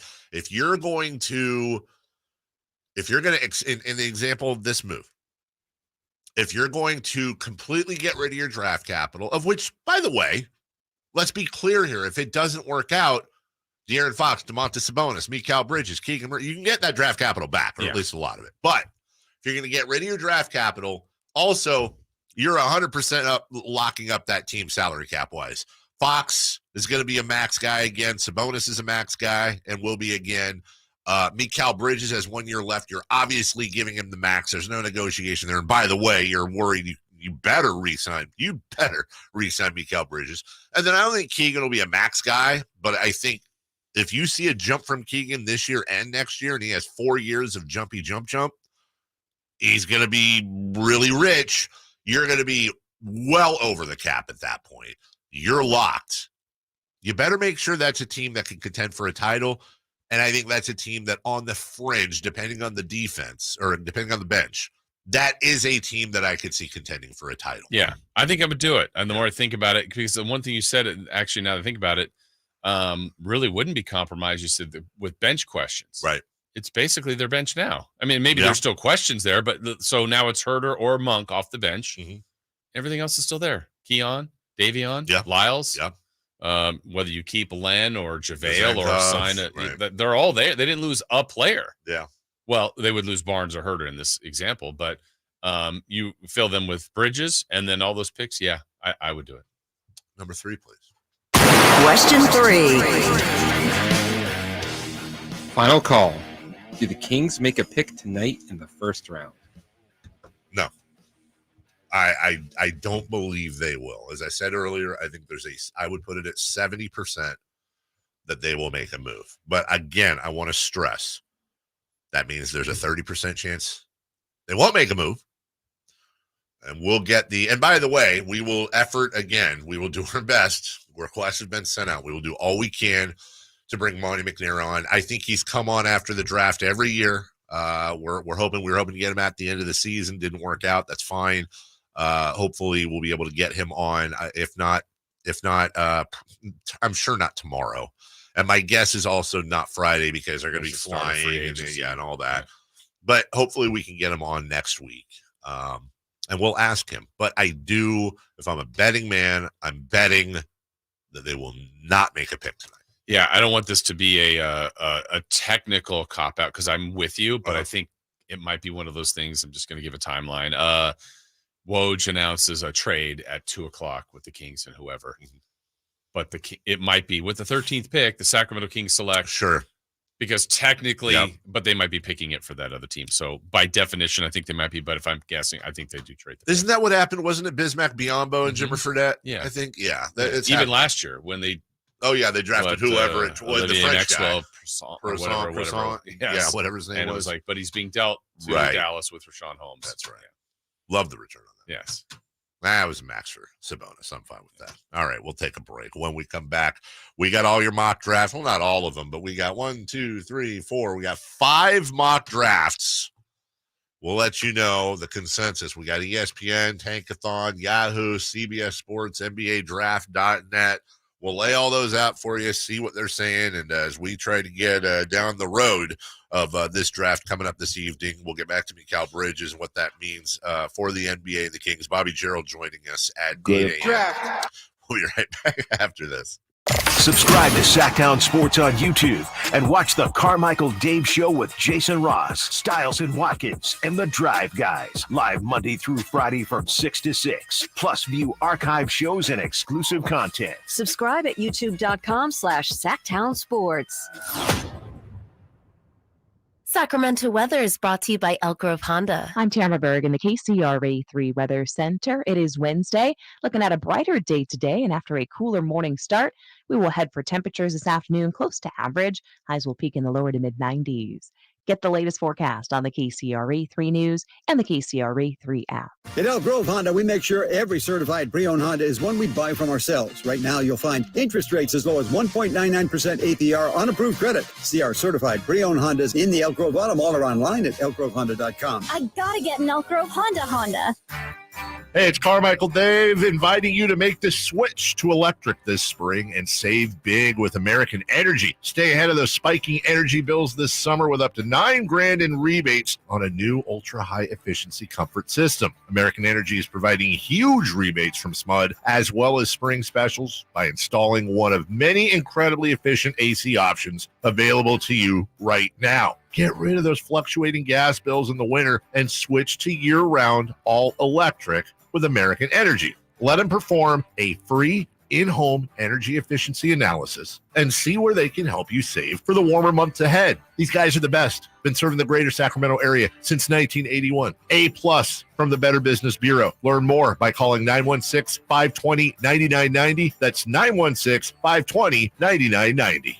Call 916-520-9990 now. Power Business Technology is proud to be 100% independent, locally owned, and managed Toshiba copier dealer. Local ownership cuts out the red tape, allowing ourselves to never be too busy to personally answer the call when our clients need us. Recognized for excellence in service execution, training, and customer service, we're proud to be named a 2022 Toshiba ProMasters Elite Dealer. Contact us today for all of your business printing needs at 844-POWER-BZ. That's 844-769-3729, or visit us at PowerCopier.com. At Ashton & Price, we get injury victims to yes. Experience, yes. Ashton & Price has been around for over 25 years. No more insurance companies? Yes. Our clients focus on getting better and we handle all the rest. Results? Yes. We've collected over $100 million for injury victims. No fee until we win? Yes. Our clients pay nothing until we win. Ashton & Price, the best at getting to yes. Remember, for the best advice, don't think twice. Call Ashton and Price. Get ready for the Kia Vacaville Summer Sticker Sales Event. This is your chance to make it a summer to remember with incredible deals on select 2024 Sportage and Sorrento vehicles. Kia Vacaville is offering an amazing 1.9% APR for up to 48 months for well-qualified buyers. Or you'll get $1,000 bonus cash on specialty tag 2024 Sportage and Sorrento models. It's the perfect time to upgrade your ride and start your summer adventures. Imagine cruising down the highway in your new Kia from Kia Vacaville, enjoying the advanced features and comfort of the Sportage or Sorrento. Whether you're planning a road trip or just driving around town, these vehicles are designed to elevate your experience. But don't wait too long. These unbeatable deals won't last forever. Your adventure starts now at Kia Vacaville, where every journey is an adventure. Visit them today and find the perfect vehicle for your summer plans. Model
Yes, we will be off for the holiday Thursday, Friday. But we will be here for you Monday, Tuesday, Wednesday. Jason. Wait, hold on. From the 916, our guy Justin says, drove my family to work today, and your gunshot transition did not go over well. They were scared. Want to think about that, of course. Gunshot transition.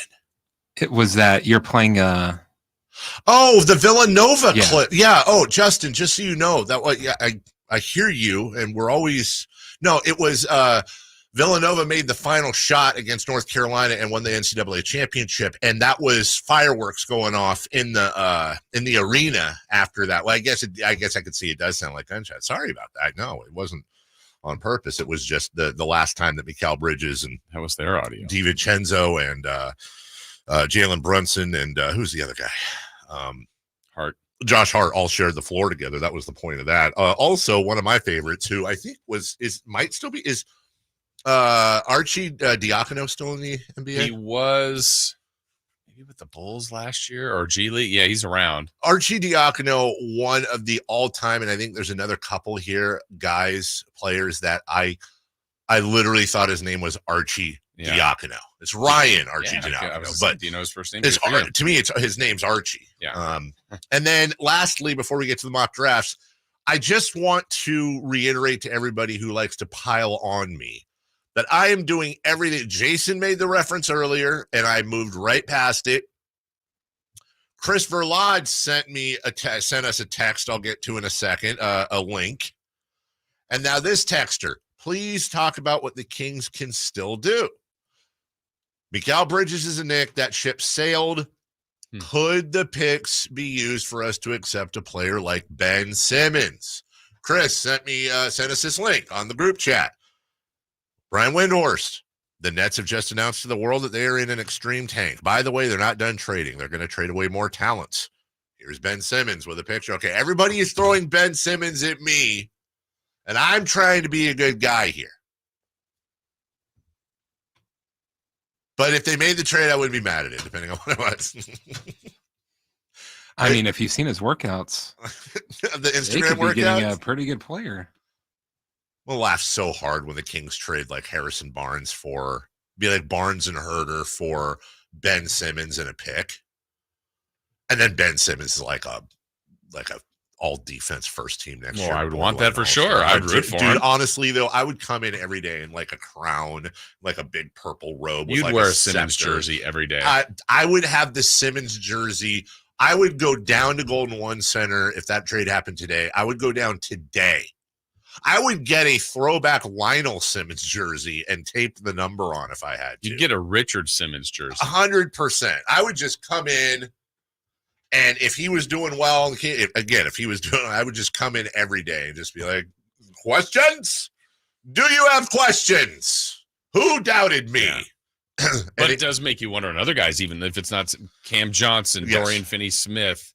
Are there anybody else they could possibly get? I wouldn't mind Dorian Finney-Smith. Sure seems like they're just looking for future picks. So, all right, mock drafts, Jason. Yes. We'll start with the big boy here. It is the ESPN mock draft. Let's scare everybody in the car there. With the 13th pick in the 2024 NBA draft. According to ESPN, the Sacramento Kings select Ron Holland, G League Ignite. He is just under 19 years old, one of the youngest players in the draft, going against type for Monty McNair. He is a small forward, which is a position of need. Here's what they say. This pick has been mentioned for some time as being potentially attainable, meaning the Kings pick has been, out there for trade, which makes sense considering the urgency that's likely in place for a Kings team eager to return to the playoffs. Retaining Malik Monk was a major step in that direction, alleviating the need for them to target a shooter such as local kid Jarrett McCain. Should they keep the pick? Maybe it would allow them to take a flyer on a high upside prospect such as Holland, who is projected to be picked much higher than this before an inefficient season with the G League Ignite, which damaged his standing.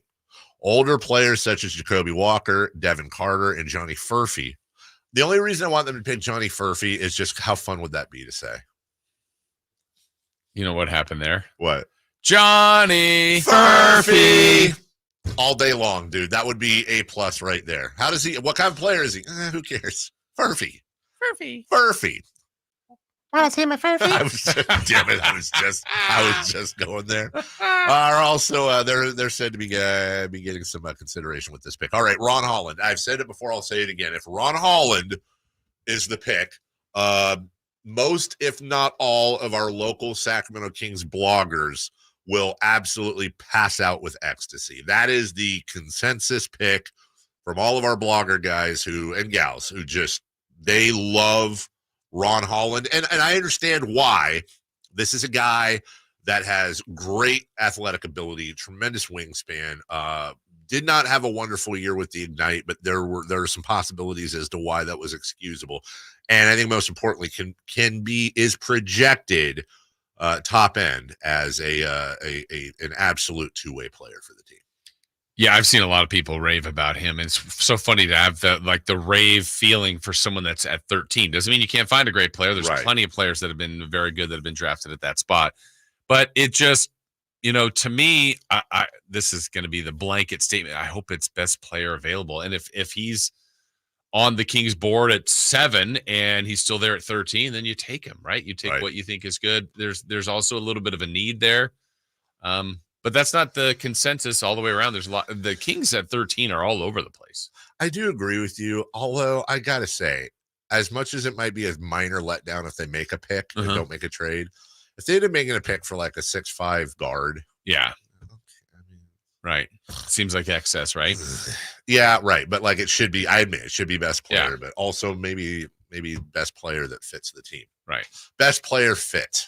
All right. According to Yahoo Sports.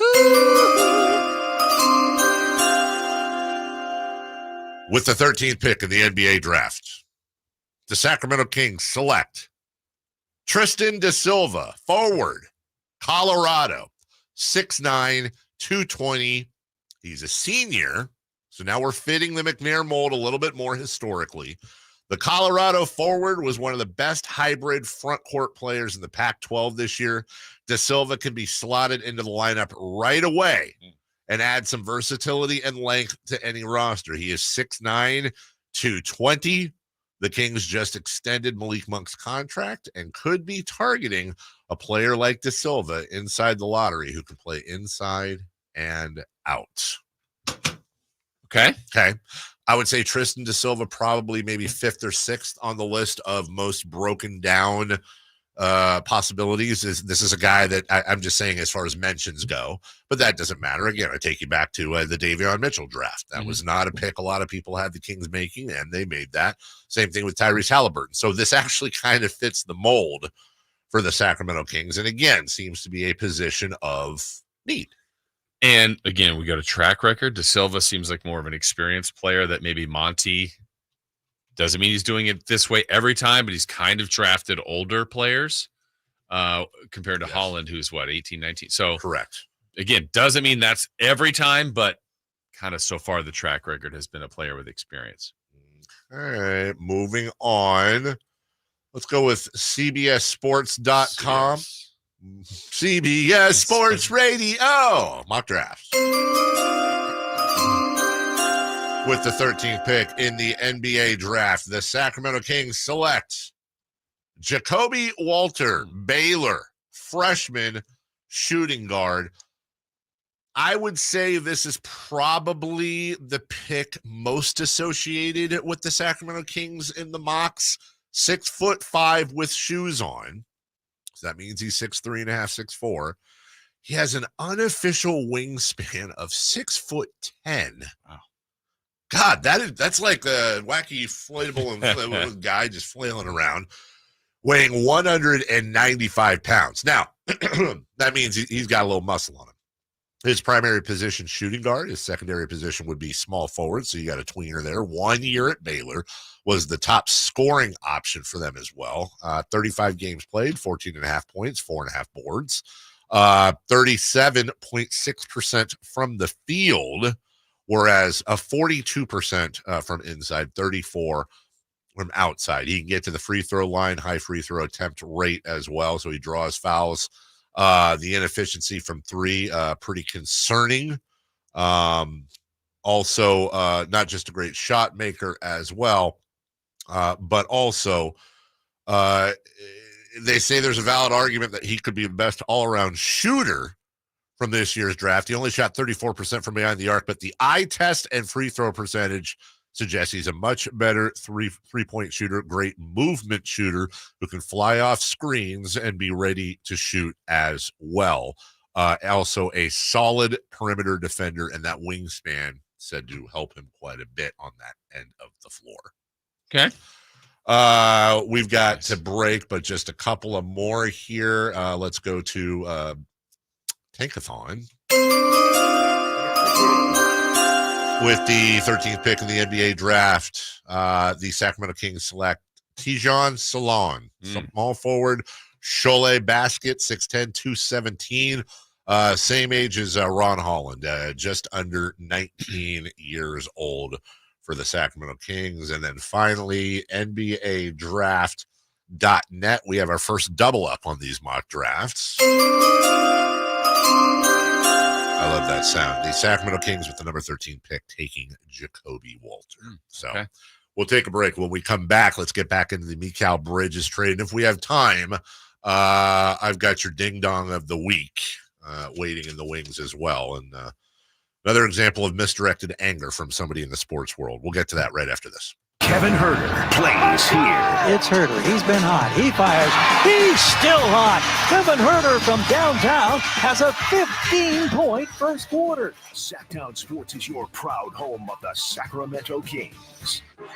NBA basketball returns to Golden One Center for the 6th annual California Classic Summer League, presented by Ticketmaster. Your Sacramento Kings will host the San Antonio Spurs, Charlotte Hornets, and for the first time ever, the Chinese national team. The 3-day event on July 6th, 7th, and 9th will feature 2 games each day, and single-day passes include lower-level seats for both games for as little as $29. Fans attending Saturday will enjoy a free concert from rock band Chevy Metal. For more information, visit kings.com/California Classic.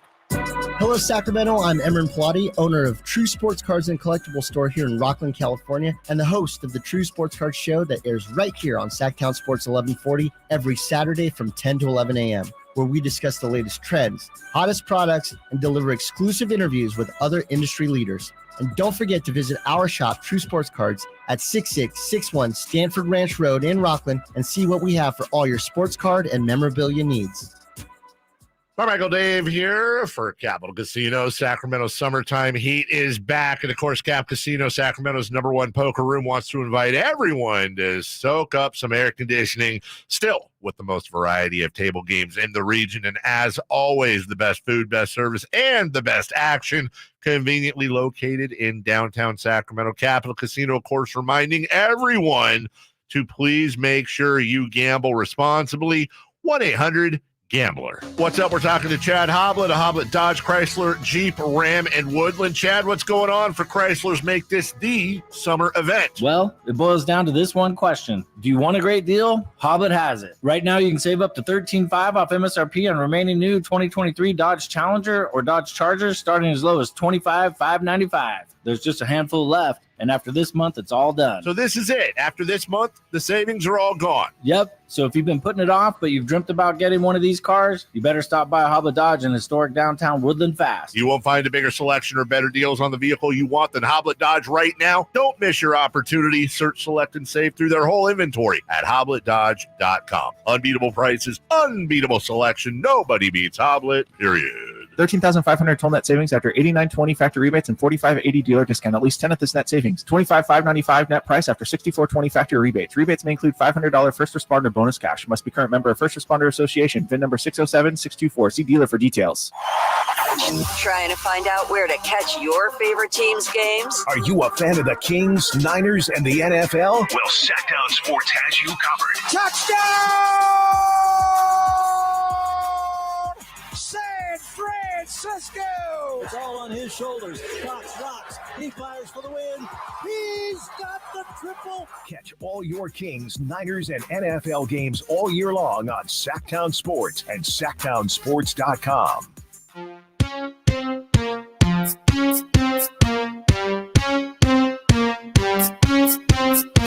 The only place in the morning to get your sports fix. Live and local. The Carmichael Dave Show with Jason Ross. Welcome back. Mock draft coverage, real draft coverage, all day long. From us to Styles and Watkins, Dwight and Kyle.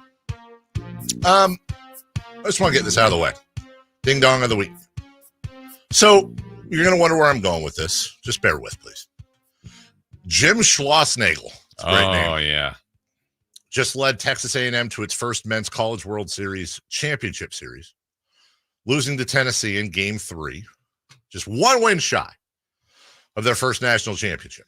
But the loss will be compounded by Schlossnagle's decision to defect from the Aggies to their bitter rival, the Texas Longhorns. I mean, you can't go anywhere more angering to A&M fans than going to Texas. Ultimately, it's his decision. Right. It's his life. His old friend is the AD there. He mentions that. That's fine. That's great. We get it. That's whatever you want to do, brother. But he's a Wiener Schnitzel.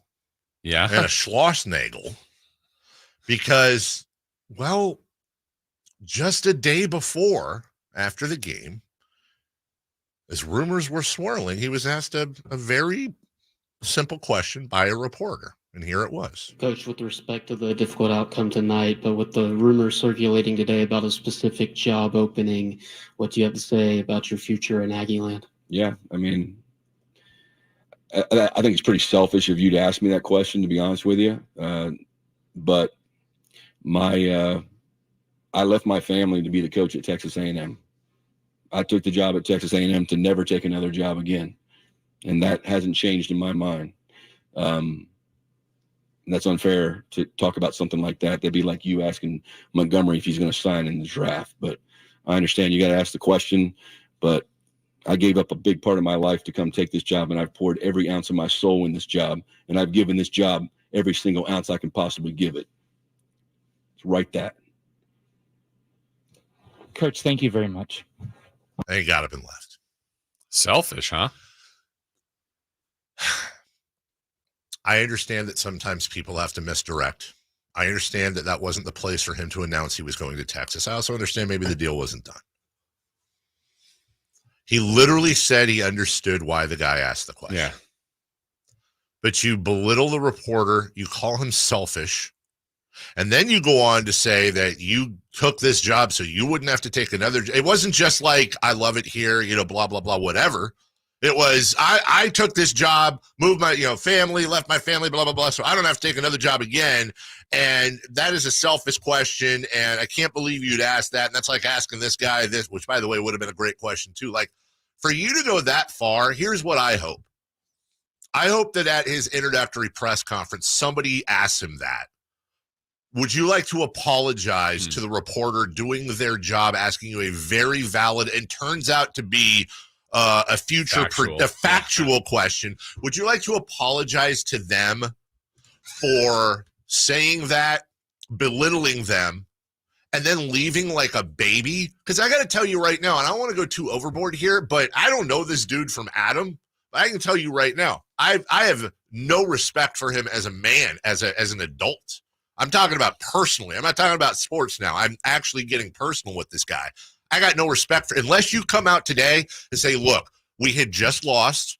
I was in a bad mood. I took it out on this guy. I shouldn't have done that. That was wrong. I acted like a child. I apologize. I've reached out to this guy. And now let me tell you, if he does that, good. We all make mistakes. I totally get it.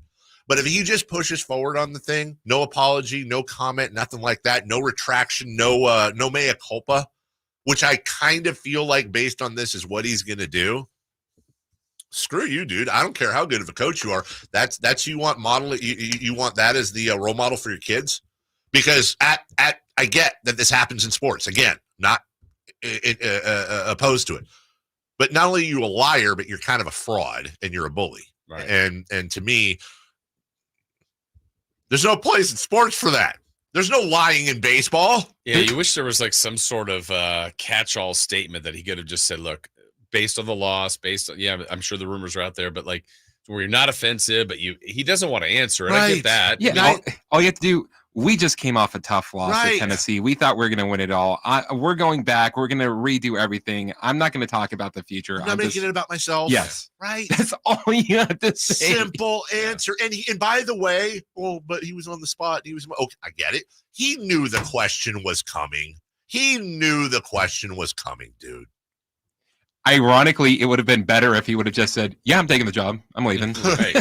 Yeah. I'd have a hell of a lot more respect. So not only has he completely crapped on the entire A&M fan base, which, by the way, I get that. I get that part. You want to go to Texas? That's your dream. You have the right to do that. God bless. You want to belittle a reporter like that? Make him feel stupid? Screw you, guy. I hope he loses 900 games in a row.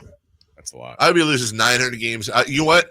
I hope he loses 900 games in a row, and he has some sort of minor infraction off the field, which triggers a thing in his contract where he loses all his money. Wow. And he has to go coach at Bethany Cook or Middle Tennessee something and he has to teach English as a second language. English as second language on the side to justify his side. That's what he deserves right now, unless he takes it back. And we'll monitor this. If he takes it back, we'll monitor it. Well, we've got top people on this monitoring the situation. Let's send Nate out there. Nate. No, because Nate would go to the wrong college. How about Emil? Emil would say Jim Schlossberger role. Yeah, he would. He'd mispronounce the name. He'd get the wrong school. But I talked to Emil yesterday. Yeah. We were dragging him yesterday. Great attitude. All right, now that we're doing this, Brendan. Brendan would be great. The problem is he would accidentally not show up to the press conference. I kid. And Frankie would eat the pizza. Frankie would probably be the guy. Who ate my pizza before we start this press conference? I got this pizza with the idea this is going to be the last pizza I'd ever eaten. You should be embarrassed. All right. Mikal Bridges is a New York Knick. Jason, I'm just going to reiterate a lot of the stuff we talked about earlier. And guys, I know that a lot of you have been here from the beginning. But hey, we have a new audience, so want to go through some of the stuff. Number one, do you think that trade was worth it for the Knicks? I do. 5 first-round picks. It's a lot. I mean, it's a ton. We don't know what those will ultimately be. I think they could get some of that back. But can I stop you? They're going to be NBA players. I think at this point, though, they're going for it. And I think they believe they've got a really good team. I think this is a move to make their team better. I think it's a move to be closer to what Boston looks like as far as versatility, switchability, good offense, defensive players. I think he's playing for the right coach for the time being until he's not the right coach. Well, it's the guy who's never missed a game versus a guy that runs players into the ground. Yeah. So I think there's an excitement in New York. I think they had to do something like this. I mean, I'm going to guess right now. So what's your best guess? If we were doing today's show as New York Knicks hosts and longtime, the basketball mecca. Yes. And you put out one of your famous poll, yes or no on the trade. I think it's probably 90% yes. Exactly. I'm not saying that's the right answer as far as results, but I think that's a genuine acceptance. They got a really good two-way player still in his prime with a team that's ready to get in its prime. And with the exception of Bogdanovich, it didn't cost them a current player. So why won't they think if they were good last year, they've added a really good player that they should be as good, if not better, next year? I would go a step further too, Jason, and say that if you're dealing with Jalen Brunson and then you've got now all of a sudden you have, and by the way, I'm going under the assumption that they will re-sign OG Anunoby. Okay. You got Brunson at the point. Let's say Hartenstein's gone. If I'm going to assume OG's staying, I'm assuming Hartenstein's gone. That's only fair. And I don't know what the hell Julius Randle's going to end up I would think he'd stay, but that's just a guess. But somewhere, some way, somehow, you've got a 2, 3, 4, this, that, whatever. You've got OG Anunoby, Mikal Bridges, Josh Hart. Please, may I remind you, maybe the most underrated player in the NBA, a guard that is fully capable of having a double-double with rebounds every single day. Best rebounding guard in the NBA, this side of maybe Luka Doncic. And then you have Mitchell Robinson, who is a fine defender down low. How the hell are you scoring on this team? Right. And I still think they would, if the way it's constructed today, I think they start Randall. I think you're right. At center. And then play OG, Bridges, Brunson, and either Hart or DiVincenzo. The other one's coming right off the bench. And if you want Mitchell Robinson or whatever filler after that, that 6 is interchangeable. Even it's that good. 5. So then you're going, if you're going, let's say, I mean, we're just picking it out of here. You're going Mitchell Robinson and Dante DiVincenzo as your 6 and 7 off the bench.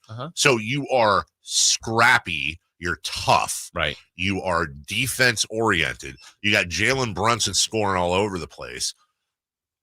And you've got a mid-level. You get Royce O'Neal, some other free agent. You're like, that.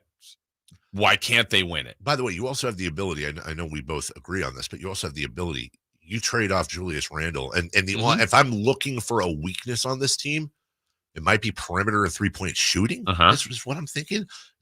You throw Julius Randle out there for somebody who can hit threes. Yeah. And you get a lot of those picks back too. A lot of those picks back. Maybe you're the only team in the NBA that has not one but 2 3-point specialists with red hair. Just saying. Red Velvet goes to, by the way, Red Velvet goes to New York. Oh, Red Velvet returns. Kevin Huerter for Julius Randle. Do you do it? Yes. Yeah. Keep an eye on that one. Why? Because we said so. Yeah. We have no information. We don't know anything. We'll take a break. When we come back, Bobby Gerald. He joins us. Draft. HoopObsession.com. We'll do a double segment with him talking NBA draft and some of these moves as well. We'll run by him as well. We'll do that next. Trying to find out where to catch your favorite team's games? Are you a fan of the Kings, Niners, and the NFL? Well, Sacktown Sports has you covered. San Francisco! It's all on his shoulders. Cox rocks. He fires for the win. He's got the triple. Catch all your Kings, Niners, and NFL games all year long on Sacktown Sports and SacktownSports.com. Hey, I'm sure a lot of you have seen those lawyers that you see on TV, and they're talking about their company and their business, and it kind of feels like they're attached to that law firm. And if you try to call that law firm, which is so big and a huge brand, that you're not going to get to that person that you see on TV. Well, how about someone that's here, that's local, that you can talk to, that you will talk to if you need representation? I'm talking about checking out saclegaldefense.com and the law offices of Jonathan Gonzalez. You call there, you'll get to his office, you'll get to him eventually, and whatever you might need with that representation you're looking for, whether that's a wrongful termination case, an expungement, maybe it's a car accident, whatever it might be. You don't know where and when you'll need representation, but you want to be prepared. And why not have someone that's here local, that's one of us, that's in our community, that cares about our community, and certainly will build a connection with you. That's what you want, someone you trust, someone that will work for you. His track record in the courtroom is very good if it has to get that far. Point is, he's not afraid to go to a trial if need be, but he's also here to represent you and wants to help and wants you to feel good about the situation that might be an uncomfortable one for you. So again, check out saclegaldefense.com. You can call him at 916-304-9187. Again, that's the law offices of Jonathan Gonzalez at saclegaldefense.com or 916-304-9187. I didn't ask to be thrown in the streets with nowhere to go. I didn't think I'd survive. But I did ask for help, and Covenant House was there for me. 1 in 10 young adults will experience a form of homelessness this year. For these kids who didn't ask to be put in this unthinkable situation, Covenant House is there. Covenant House helped me break the cycle of homelessness in my family. They gave me the love that I needed. Over 2,000 young people will sleep safely in a Covenant House bed tonight. When youth who are experiencing homelessness have a hot meal, a safe place to sleep, medical care, and love, they can overcome heartbreaking challenges and have a brighter future. They just really genuinely just wanted to help me succeed, and I'm succeeding. I'm a speaker, I'm an author. Covenant House really helped me and really helped mold me into the woman I am today. If you or someone you love is asking for help, go to safeplacetosleep.org today. Sacramento weather is brought to you by Bonnie. I'm Tamara Berg in the KCRA 3 Weather Center. It is Wednesday, looking at a brighter day today, and after a cooler morning start, we will head for temperatures this afternoon close to average. Highs will peak in the lower to mid-90s.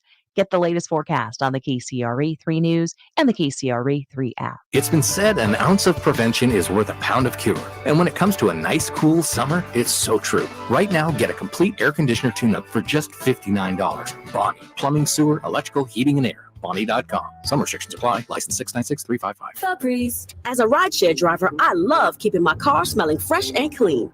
So when I'm driving, I only trust new Febreze car vent clips, now with 3 times greater scent control, because it's that little touch that sets me apart. I can turn the intensity down for subtle freshness, or I can turn it up for when I want lots of scent. So whether it's set to low, medium, or high, with new Febreze car, I know my car's going to smell amazing, which keeps my driver rating right where it belongs. Picking up, Oscar!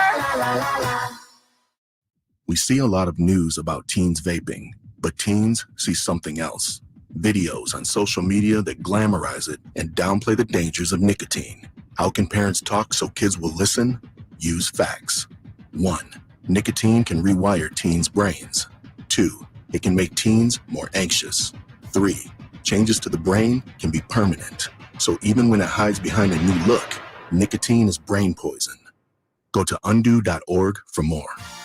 At Elk Grove Honda, we make sure every certified pre-owned Honda is one we'd buy from ourselves. And right now, you'll find interest rates as low as 1.99% APR on approved credit. Our Honda-trained technicians only certify our Hondas if they pass a thorough 182-point inspection. See our exceptional selection of Elk Grove Honda certified pre-owned Hondas with interest rates as low as 1.99% APR on approved credit. In the Elk Grove Auto Mall or online at elkgrovehonda.com. I gotta get an Elk Grove Honda. Stuck in a downtown meeting marathon? Need a post-work pick-me-up? Head over to Public House Downtown, the corner of 16th and L Streets. That's right, Public House Downtown, your one-stop shop for good times. With 60 beers on tap, come catch the game on 25 HD TVs. Public House Downtown serves up creative American food all day long. Lunch, happy hour, dinner, and even weekend brunch. Public House Downtown. Food, beer, sports. Want to see the menu or plan your visit? Check out their website at phdowntown.com. Find your crew and find your fun at Public House Downtown.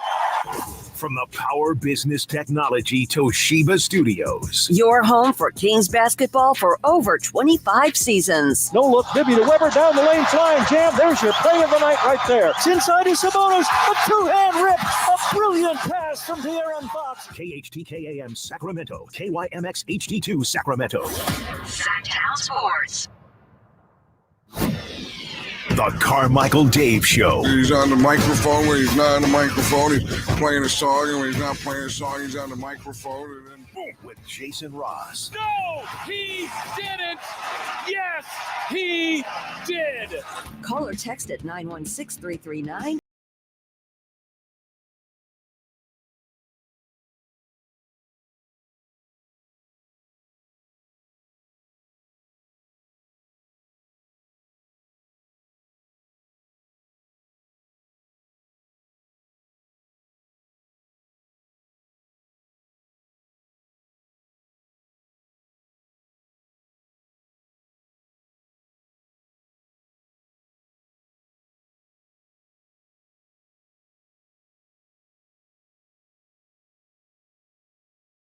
He is on the TV. He's on the YouTube. Yeah. Well, it is our good friend. He was Bobby Brackett's during the NCAA tournament. Right. And now we refer to him as Bobby Draft Kits. Bobby Draft Kits. Is that a stretch? I think it's yeah, you know what though? I mean, I like the themed name. Yeah. I guess currently right now he's Bobby accidentally dropped out of the StreamYard, so we're bringing him back in. We're going to get him. Bobby Gerald. You know him for, his family. Of course, his dad, Gary. They are Sacktown royalty, if you will. Shout out to that blog.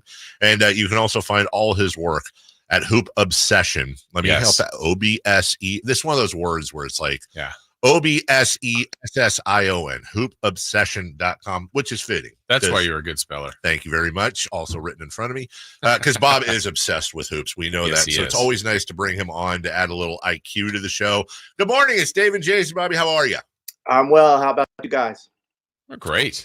We're nervously excited and apprehensive and anxious and all those things to see how the next direction of the Sacramento Kings, which direction it'll take tonight, Bob. Yeah, I hear you. I'm right there with you as a Kings fan, wondering what's going to happen. What was the Julius Randle and what? Yeah, so run that back for me. Yeah, Harrison Barnes, Kevin Herter, and the 13 for Julius Randle, and yes, it works in the trade machine.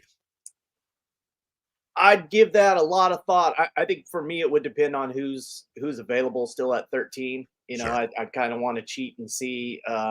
If Ron Holland is still there, he's someone I really like. He's 6'6.5", but that's in bare feet. So we'll give him 6'7", 6'11" wingspan, basically. I think it's 6'10.5". And he's a guy that, if his jump shot comes along, how many times have we heard that? But, if his jump shot comes along, he's potentially great in the NBA and someone who could be a future cornerstone of this team. So I evaluate Holland a little bit differently than some of the other people. I know obviously that there's some talk that he could slip all the way to 13. That tells you kind of what other people are thinking about him. He's number one on my board for this draft. And again, he probably wouldn't be number one on my board for some other drafts, but in this draft, he is number one on my board. That's something that, it hasn't been easy this year to rank the top 7 or 8 players, in my opinion. I think you really got to get dialed in there. And that's where I've arrived at. I had a moment of clarity sometime a couple days ago, and I said, Ron Holland is my guy. Wow. And we've done this long enough, Bob. And for people that have listened to you over the years know that that's how you kind of don't really do a mock draft. It's like your rankings, I guess. Mm-hmm. So he literally is, if the Kings had one, you would take him number one. Yes, I would. And, again, people are talking about, Ricochet or Donovan Clingan. Ricochet, I see the shooting ability, and I think he's going to be a good defender, but he doesn't have a lot of self-creation to his game. I think he's a guy that needs to be set up. I don't think Ricochet is a great athlete. Donovan Clingan was number one on my board for a long time, but in the last few days, I've just, really zoned in on him. And I really have some concerns about, he's had some foot strains. He is a huge man with a big frame, and that's 20 years old. And we all know. I mean, think of yourselves, all of us collectively, when we were 20, versus when you're 25 or 26, and you get your man weight on. I mean, this is as athletic as Donovan Clingan's ever going to be in his life, is probably right now, just based on his archetype and his frame. And so I'd be really concerned about what he looks like in about 5 years. He already had the slowest three-quarter court sprint time at the NBA Draft Combine. He had the slowest lane agility times, and that's supposed to be, hit the strength of his game. It is a strength of his game. But I think in the NBA, when it gets sped up a little bit, there's more space. I just couldn't pull the trigger on him as like the number one guy. When you watch Ron Holland, man, he does some things athletically that others can only dream about. And I think there's a separation. That's, for me, what separates him. And then his shot's not ugly. It's not ugly at all. It could actually work. I think with some repetition, if he just gets a little bit better, he could be special. We talked earlier about Ron Holland, and I said the Kings coverage community would be over the moon. And Bob, this was before I knew this was your guy. Mm-hmm. Would be over the moon at Holland. He is getting rave reviews anywhere. So let me ask you this. The Kings are picking at number 13. They've had success at number 13 before, or in that vicinity. If the Kings were able to get Ron Holland today, if he were to slip that far, how would you compare that, obviously day one, on your list of all-time steals in comparison to when Tyrese Halliburton slipped that far? Yeah, I think it'd be very comparable. Tyrese was number 2 on my board back in that draft. So I was sitting there for a long time saying, Tyrese has got to go next. Tyrese. And then it came to the Kings time, and I was like, yeah, who? Let's go. And they made the pick, and I, did a little dance. So, yeah, man, I think that would be big time. And again, there's no promise on any of these kids, but just looking at, and I've heard some people say that the numbers weren't that great in the G League. I mean, the dude averaged 20 points a game, basically, just a shade under at like 19 points a game. He was playing with the NBA 3-point line. I think he's a defender. He's gonna come in and defend from day one in the NBA. I don't think there's any questions about him athletically or defensively. It all comes down to the shot, and the shot to me doesn't look broken. When you watch his makes, they look comfortable. And so that's where I'm at. Talk with Bob Gerald here. Again, the site hoopobsession.com. I'm looking at your, I guess would be your final rankings. And we talked about. Let's not jump the gun there, Jason. It's not 4 or 5 o'clock yet. So. Oh, wow. The numbers could be, well, even on this list, of the years you've done it, and you've told us, we've got your greatest hits, you've got misses, and it's no different than any jam. Sure. But Bob, to me, looking at yours compared to what other mock drafts are out there, I feel like this year, and I could be wrong, do you feel like you have a bigger disparity this year than maybe other years? Because, one, Holland is higher on your list than others. I see a guy like Zach Edey, who is at one time 20 on some people's lists. He's moving up. You have him as high as 7 right now. Like I see more disparity on yours than maybe I've seen in other years. Is that accurate? Yeah, I don't know. Sometimes I'm a pretty independent thinker. But I would just say that I don't come to any of these conclusions without some serious obsession about it. I do this, from back in when the college season starts. I'm watching college games, and I'm starting to write reports in April about some of these guys. And yeah, I spread myself thin because I'm trying to grade, so many guys. I really want to have a grade on like the top 100 guys, because history shows there'll be 58 guys drafted tonight, but actually there'll be about 100 new players when it's all said and done. In 5 years, there'll be about 100 players from this year that will have played at least a minute in the NBA. That's about how the averages work out. So, I don't know that it's too much different. There's always some guys that are younger players that I just can't get there with, and a couple of them for me. One of them is a guy who's mocked to the Kings quite a bit, is Jacoby Walter out of Baylor. And I can't get there with Jacoby Walter. He didn't show me much shot creation. He was a minus defender, despite having a 6'10" wingspan. And Baylor really wasn't that great of a team this year. He can shoot, and I think the athletic profile can be tantalizing, but he's a guy who's a lot further away from helping a team. Wow. And so I definitely wouldn't want Jacoby Walter on the Sacramento Kings. And then there's a couple other guys later in the draft. A guy, Keyshawn George from Miami, is another one that I can't get there with. And in the past, I've had one of the things that, if I brag on myself a little bit, one of the things I've done fairly decent is identify the ones that shouldn't be up there. Isaac Okoro had fans that thought he was going to be the next great, super defender. And look at his athletic profile. He's like a big muscle and he's just going to score and do all this. And I couldn't get there with Isaac Okoro a few years ago. And I think it's turned out that was correct. So, we'll see. We'll see how it goes. Like I always say, and we won't know tomorrow. Right. People will want to give out those first round draft grades tomorrow, but we won't really know. You mentioned this was kind of an obsession for you. It's not hoopcuriosity.com. It's hoopobsession.com. Right. Bob Gerald joins us. All right. I have issues. Brother, we all do. Good issues. I'm with you. They're all good issues. Let me ask you two quick Ron Holland questions, and then we can move on. Number one, 18, just under 19 years old, doesn't fit the Monty McNair status quo necessarily. Some would argue doesn't necessarily fit the timeline for the Kings. So what would the counter be there? And then secondly, the knock on Holland, if you will, was that he had an underwhelming G League year this year. So how would you respond to that as well, being so high on him?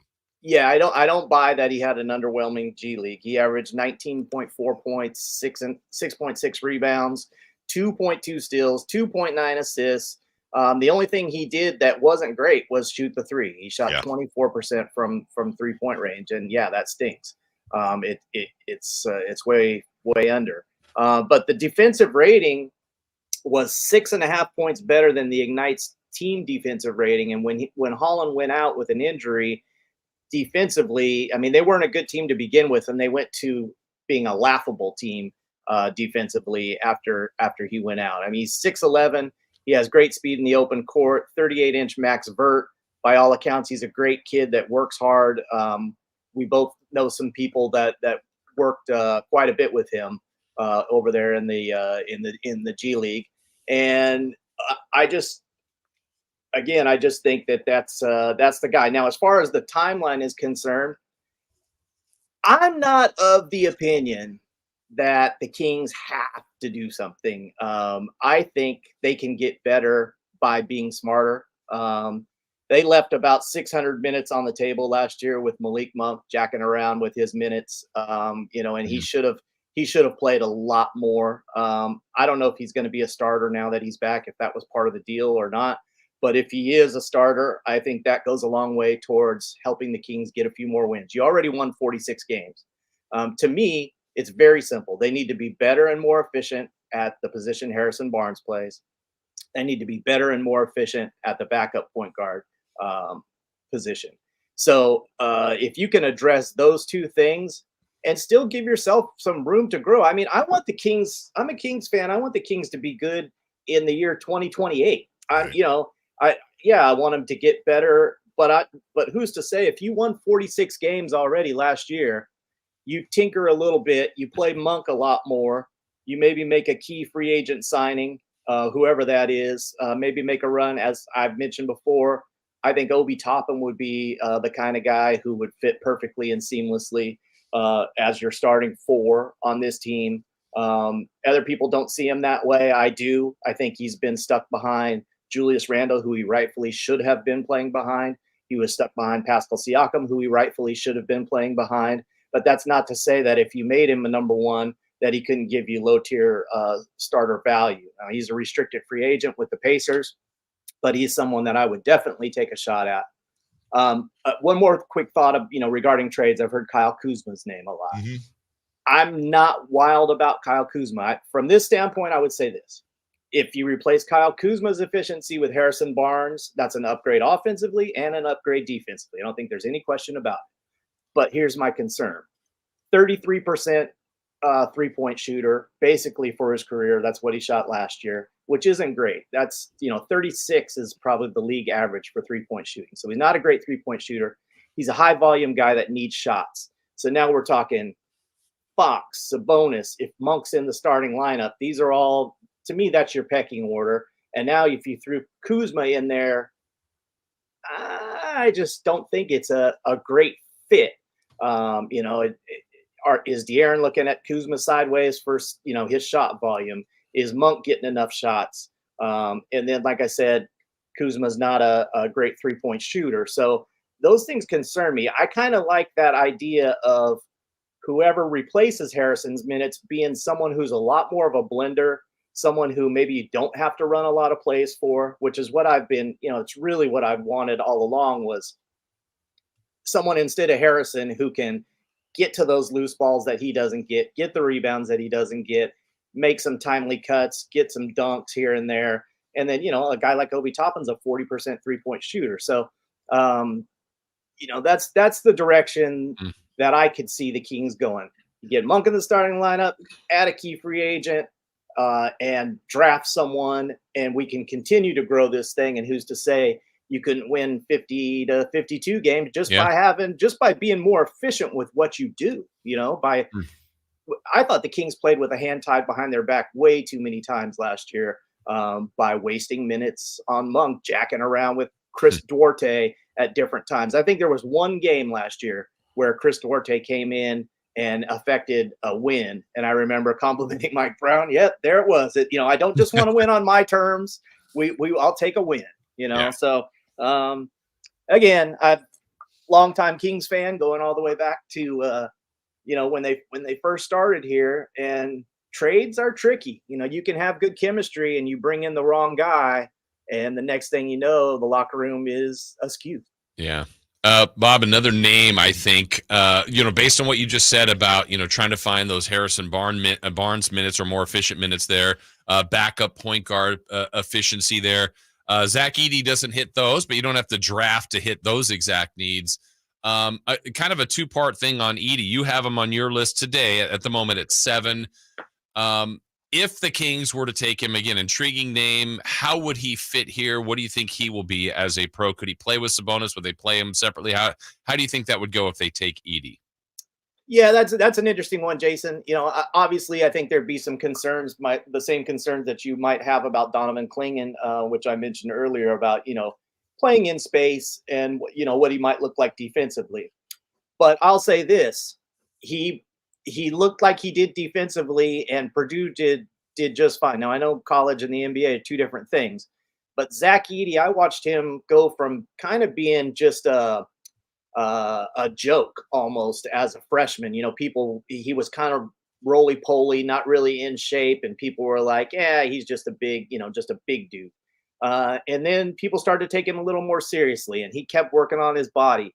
He got better and better every year, to the point where he could play 35, 36 minutes a game in the NCAA. Conditioning is not going to be a problem for this guy. He's tough. He's mentally strong. He can score with the right hand, the left hand. He draws gravity. I mean, the bigger the mass, the gravity, right? So he's down there in the post. You have to double or triple team him. And with a team like the Kings, who already does a good job of getting open 3-point looks, I think they'd get even more open 3-point looks. It would take some creativity, for certain. I don't know that he'd come in and right away and be like the starting center and you move Domas to the 4. But as I think I've talked with you guys before, I think it's something that the Kings may have to consider if they really do want to, make a run for a championship someday. I'm not sure you're going to ever do it with Domas as your 5-man. He's one of the very few bigs at 5 in the NBA who has a minus defensive rating compared to his team. And that's just not usually something, that gets you a championship. So not saying that Zach Edey is that piece, but I do think that there are a lot of people who look at him and still carry that kind of, oh, he's just a big, doofus kind of thing. And that's not the case at all. This guy is a real basketball player. He was the only college player on the Canadian national team that took 3rd place over the United States and qualified for the 2024 Summer Olympics. The only player in college on that Canadian team, and he was selected by a guy named Jordy Fernandez, who was coaching that team. So it'd be an interesting phone call for them to make. I want to go back to the Kuzma comments real quick, because I don't disagree with everything you said on the whole. Honestly, you make great points. We know about the contract descending and some of the more attractive things. Though the one thing I wanted to ask you was about his efficiency and your worries about that. Would there perhaps be something to be said about how he was defended on the Wizards with their lack of options? You have Jordan Poole, who's incredibly inefficient, and a couple other guys, but really Kuzma was their leading scorer, their top option. If he comes over here, he's at best the second, maybe even at times the third option on the floor.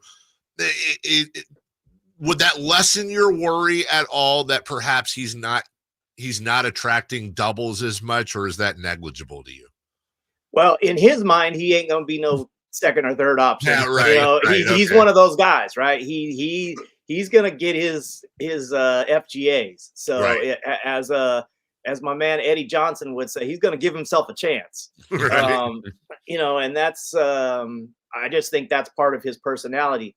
But going back and looking over the years, you say maybe it was a little of his inefficiency was a function of the Wizards, but he's really never been a great shooter. He's in the 30s, and I think there was a time where he was a complimentary piece, with the Lakers when he was doing his thing there, but it was pretty clear in the pecking order. But now he's a 28-year-old veteran. I think he thinks of himself as a star. He's a big personality. I'm not with all the extra stuff that he does, off the court. I've never really been personally a Kyle Kuzma fan. So take that all into consideration. Sure. But again, as I started it off by saying, if you were replacing Kyle Kuzma with Harrison Barnes, I think it's an upgrade on offense and on defense. So I could probably get in line with it. But I'm just saying that I have concern from a chemistry standpoint. And Dave and Jason, if we go back all the way back to our first and second year, as I love to do on your show, I love to narrowcast and get it to, there's only a handful of people that know what the hell I'm talking about. But let's go back to that first year when the Sacramento Kings were here in 85, 86, and they made a trade right before the trading deadline around All-Star break for Terry Tyler. And he came in and he helped the Kings get into the playoffs. So they got waxed in the first round by the Houston Rockets. So the next year they're like, well, that's not good enough. We need to do better. So we're going to bring in Derek Smith. And Derek Smith and Reggie Theus got along about as well as, cats and dogs. It just wasn't a thing. And so I would have some of those concerns. Like I said, Kuzma is a big personality. So while I could see the benefits, I also could see that maybe that's a little bit of a stretch, and you might be able to still accomplish what you want to accomplish just by being smarter about the minutes you divvy out and some of the ways you go about your business. I mean, that's me. Hey, Terry Tyler, first sports autograph I ever got on a visor at a golf tournament. Yes, sir.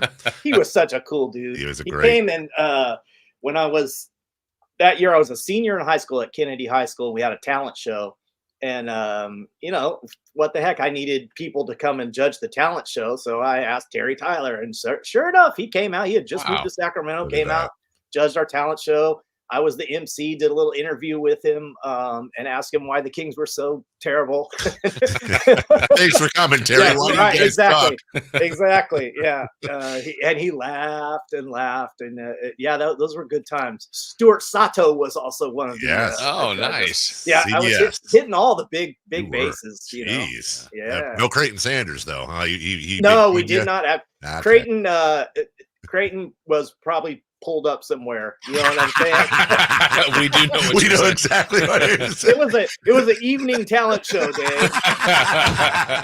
Bob Gerald joining us. We are way out of time. So lightning round, quick question. What percentage in your mind do the Kings make a pick and trade the pick?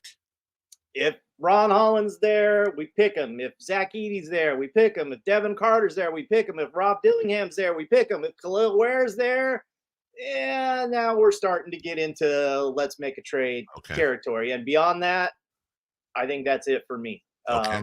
No Jacoby Walter, no Tristan Da Silva. Okay. None of that kind of stuff. Not for me. Hoopobsession.com is where you can find Bobby Gerald, all his expertise. Pull up, enjoy a cold one, and just check Bobby's stuff out. It's a line of the day. That it's is not awesome. Get top to you. It's funny because it's true. It's true. All right, Okay. Bob. Thanks so much. You have a great day. Enjoy the draft. You guys as well. Happy draft day. Thank you. Take care. That was good knowledge. Really good knowledge. Oh, one of my favorites. Old Creighton Sanders shout out. When we come back, my McNair's draft history with the Sacramento Kings. We'll take a look back at that and more coming up right after this. The Sacramento Kings play here. He's got the triple. Sacramento takes the lead. Outstanding ball movement by Sacramento. Every triple, every jam, every Kings win. Sabonis with the jam over the Joker. He's got the three-point shot. Get your Kings fix all season long. Right here on your home of the Sacramento Here's Kings. a steal by Fox. The breakaway. He's got the rip with the left hand. Sacktown Sports and sacktownsports.com. Hey, it's Carmichael Dave for my good friends at American Energy. Now, I've told you this before, but this is what we call extending a good deal. Right now, American Energy Heat and Air is offering an HVAC diagnostic for $99. Oh, wait, I'm sorry. Never mind. They're offering it free. It's a $99 value, but you get it for $0. Let the American Energy team test your system connections and all the moving parts of that system to ensure that it's functioning properly. Now, this is a limited time offer. Call today to schedule your appointment at 916-520-9990. Speak to the company that has an A+ rating with the Better Business Bureau that's been making the greater Sacramento area proud since 1981. 916-520-9990 or AmericanEnergyAir.com. Tell them Carmichael Dave sent you. Call 916-520-9990 now. Did you miss any part of our live local shows? Don't worry, you never have to miss them again. Check out sacktownsports.com and search our podcast page and play our shows when you want. The Carmichael Dave Show with Jason Ross, Stiles and Watkins, and the Drive Guys. Plus, other podcasts like Return of the Empire, Return of the Roar, the Stingers Up podcast, and Golf to Go with Frank LaRosa. They're all available right now on sacktownsports.com. Sacramento weather is brought to you by Elk Grove Honda. I'm Tamara Berg in the KCRA 3 Weather Center. It is Wednesday, looking at a brighter day today, and after a cooler morning start, we will head for temperatures this afternoon close to average. Highs will peak in the lower to mid-90s. Get the latest forecast on the KCRA 3 News and the KCRA 3 app. At Elk Grove Honda, we make sure every certified pre-owned Honda is one we buy from ourselves. Right now, you'll find interest rates as low as 1.99% APR on approved credit. See our certified pre-owned Hondas in the Elk Grove Auto Mall or online at elkgrovehonda.com. I gotta get an Elk Grove Honda. Power Business Technology is proud to be 100% independent, locally owned, and managed Toshiba copier dealer. Local ownership cuts out the red tape, allowing ourselves to never be too busy to personally answer the call when our clients need us. Recognized for excellence in service execution, training, and customer service, we're proud to be named a 2022 Toshiba ProMasters Elite Dealer. Contact us today for all of your business printing needs at 844-POWER-BZ. That's 844-769-3729, or visit us at PowerCopiers.com. Want the best movie experience in town? Join Sacktown Sports IMAX Pass by visiting sacktownsports.com. Sign up today. You can win tickets to see this week's films at the Esquire IMAX Theater. 18 number ones. What was I thinking about? Countless ACM and CMA awards. Sold out world tours. And now, Dirks Bentley is coming to Sacramento for Country in the Park 2. September 28th at Hart Health Park at Cal Expo with Parmalee,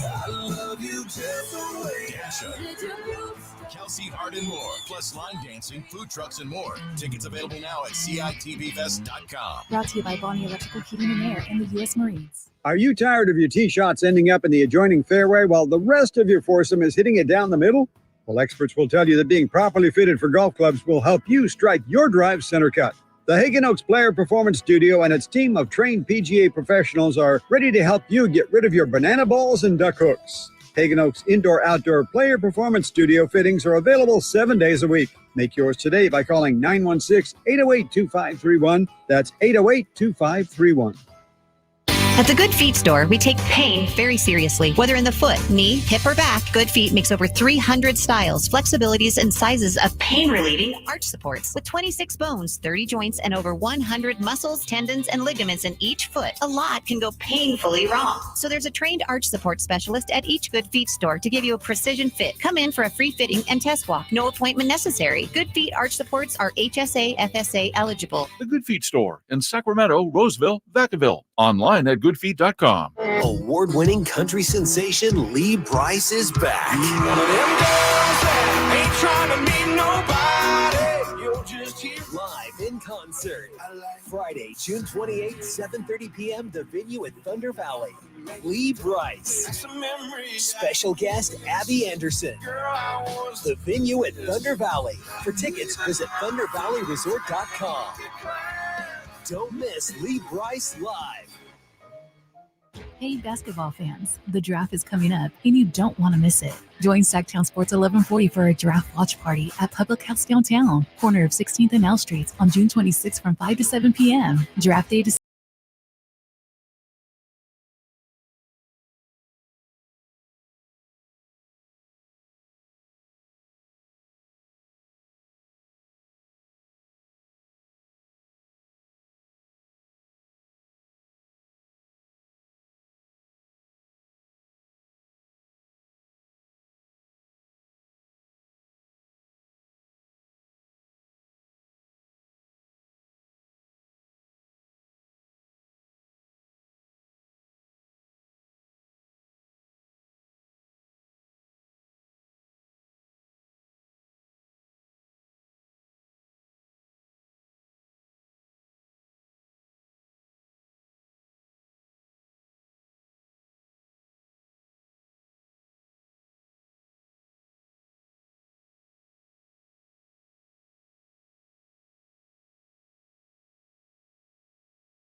I didn't really know. I'm not gonna lie. This is we'll get to. We're all draft coverage here. Yes. We're gonna get to Monty McNair's draft history, and I'm gonna throw a total curveball here at the beginning of the segment because honestly, I feel like you have to at least mention it on the show today. I say this with absolutely no commentary following it, but it did happen yesterday. Halima Nash is an author, a Duke University alumnus, native of Compton, Lakers fan. I'm just reading off her bio, a Niner fan, and went to both Howard University and Duke University. She tweeted out yesterday, almost exactly this time, and I'm quoting her tweet. I've only been called the N-word to my face by a white man once in my life, and it was on the campus of Duke University while I was doing work with the basketball team. And today, he was named the new head coach of the Los Angeles Lakers. What a world. Now, to be clear here, JJ Redick is who she's speaking of. And he told, I'm reading it on TMZ. I'm not sure who he told it to, but he has flat out denied that at all, saying, quote, the interaction simply never happened. Obviously, that tweet caught fire. And when the Redick's camp was asked for a response, they completely shut it down. Again, quote, no, it never happened. So I felt like present it. There's both sides of it. I don't know where it's going. I don't know if it's going anywhere. Obviously, though, it is in the news and something that maybe it's already been dealt with and it's over, or maybe it's going to be a thing in the future. I'm certainly not qualified to talk about that or say if it is or isn't, who to believe, who not to believe, this, that. That is a far deeper conversation, but that was very much in the news yesterday. So, as I said, total curveball, but I needed to put that in there somewhere in this conversation today. Draft tonight. Kings, number 13 pick. Thanks to Bob Gerald. Wow, he had good insight. He really did. He really did. And I love what he said. I love what he said that he said, look, I kind of think different. And he's not afraid to go against the grain, but I don't think he's a contrarian either. I think he's obsessed with, he watches a ton of basketball. It's his opinion. I mean, that's the classic of, Here would be my case of what happens a lot to me and to other people. If we've looked at any kind of mock draft and the Kings tonight pick someone that on mock drafts was 25th, just in general. Yeah. What are the Kings doing? That's other people's opinion. And now we've formed, because of their opinion, that's what the Kings should do. Well, what does that matter? Right. We have no idea. So, if everybody said, I mean, this will be an extreme one, but if for whatever reason last year the Spurs said, we don't think it's Victor Wembanyama. Right. That's everyone else's opinion, but we're taking Scoot Henderson. Okay. You're going to have to live with the circumstances, or you're right. But it should be what you think. And so a lot of times all we do is look at mock drafts. And if it's different than that, or if you got to play, well, they got to steal. Why? Because on a mock draft, he was picked 4th. We don't know. We just don't know. We as fans, and even we that cover this team for a living, we watch nowhere near the amount of basketball that an NBA scouting staff watches. These people go to the games. They talk to the players. Right. They talk to the players' families. Talk to coaches. They talk to the coaches. They have long-time trusted confidants within the world of college basketball and beyond, and international basketball, that have information we could never have access to on top of the analytics and numbers. Right.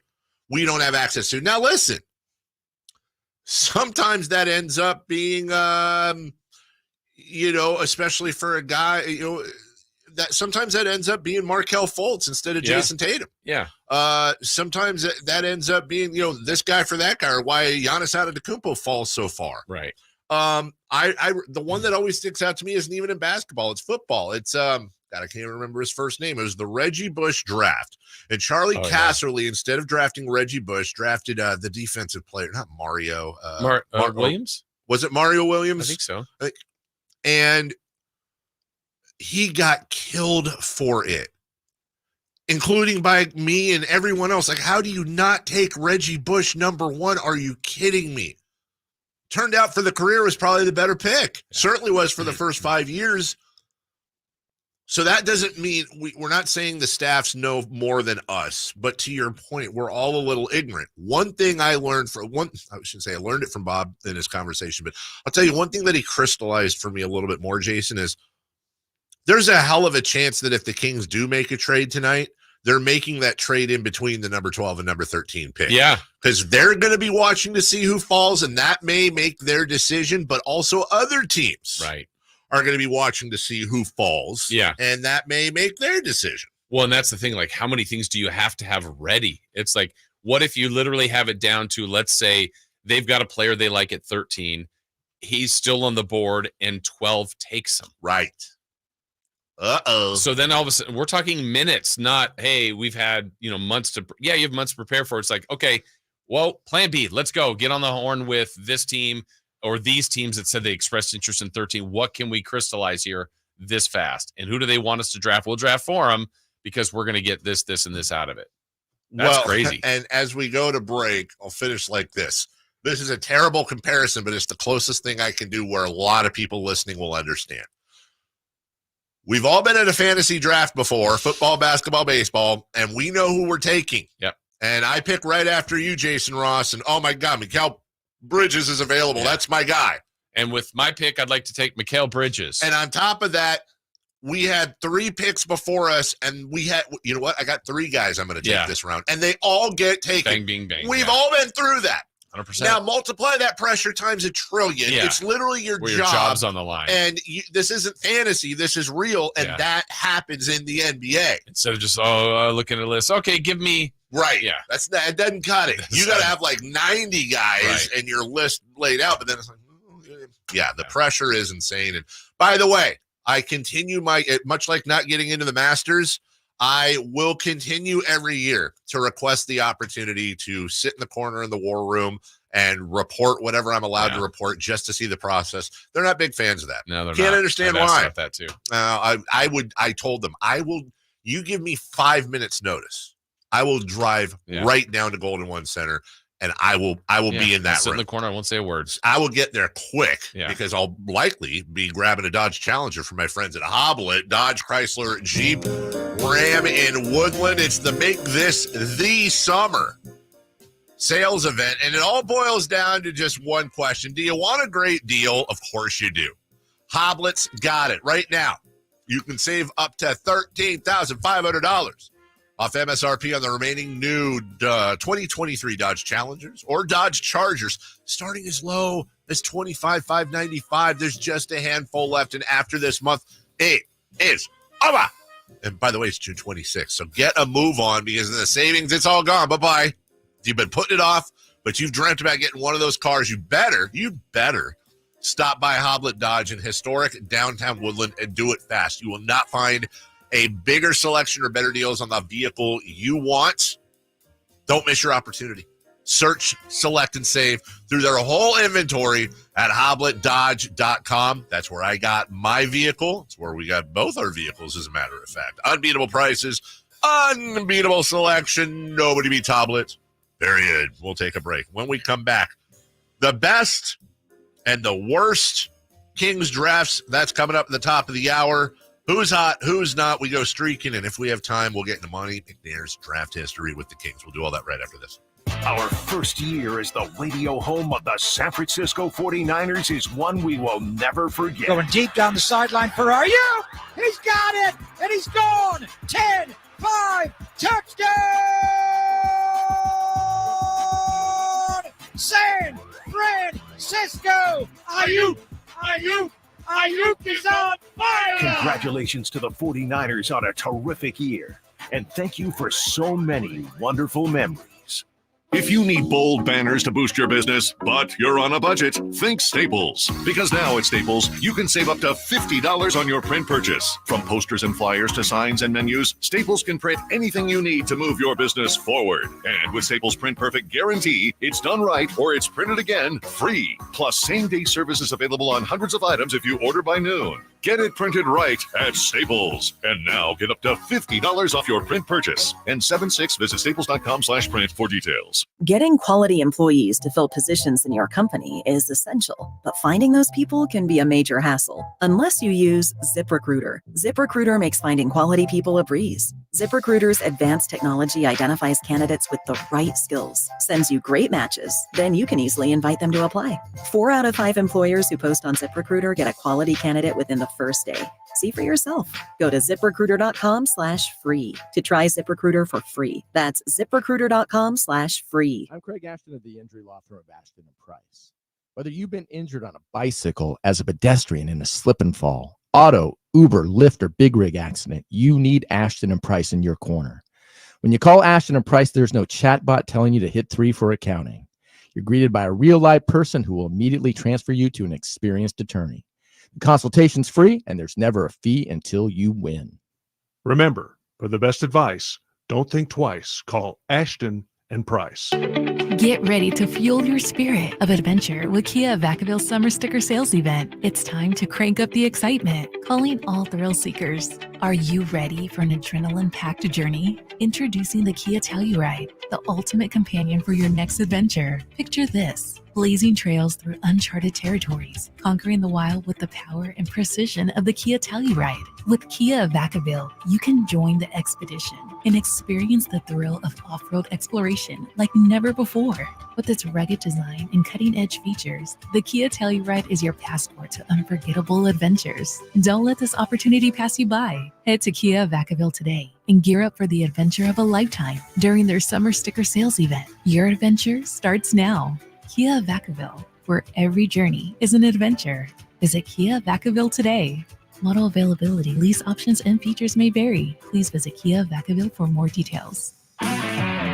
If your passion is bass fishing, only one radio show has the action, information, and excitement of your favorite outdoor sport. Ultimate Bass, hosted by Tournament Bass Pro and California Outdoor Hall of Famer Kip Brown, takes you live to where the fish are biting every Saturday morning. Only Ultimate Bass feeds your passion with the latest news, products, tips, and advice from the pros. Ultimate Bass with Kip Brown, Saturday mornings at 5 a.m. on Sacktown Sports 1140, part of SEP's Saturday Morning Outdoors. Thunder, feel the thunder. It ignites something inside of you. Lightning and the thunder. Sets alight an elevated state of being. Days are pure exhilaration. And the nights, They're simply electric. See it, hear it, feel it. Thunder, feel the thunder. Lightning and the thunder. Thunder Valley Casino Resort. Feel the thunder. What's hot and what's not? Brought to you by American Energy Heat and Air, making the uncomfortable comfortable. Head to AmericanEnergyAir.com to find out more. What's hot? Yeah, hot. Real hot. And what's not? It's not good. Brought to you by American Energy Heating and Air, Sacramento's complete heating and cooling company, and second opinion partner.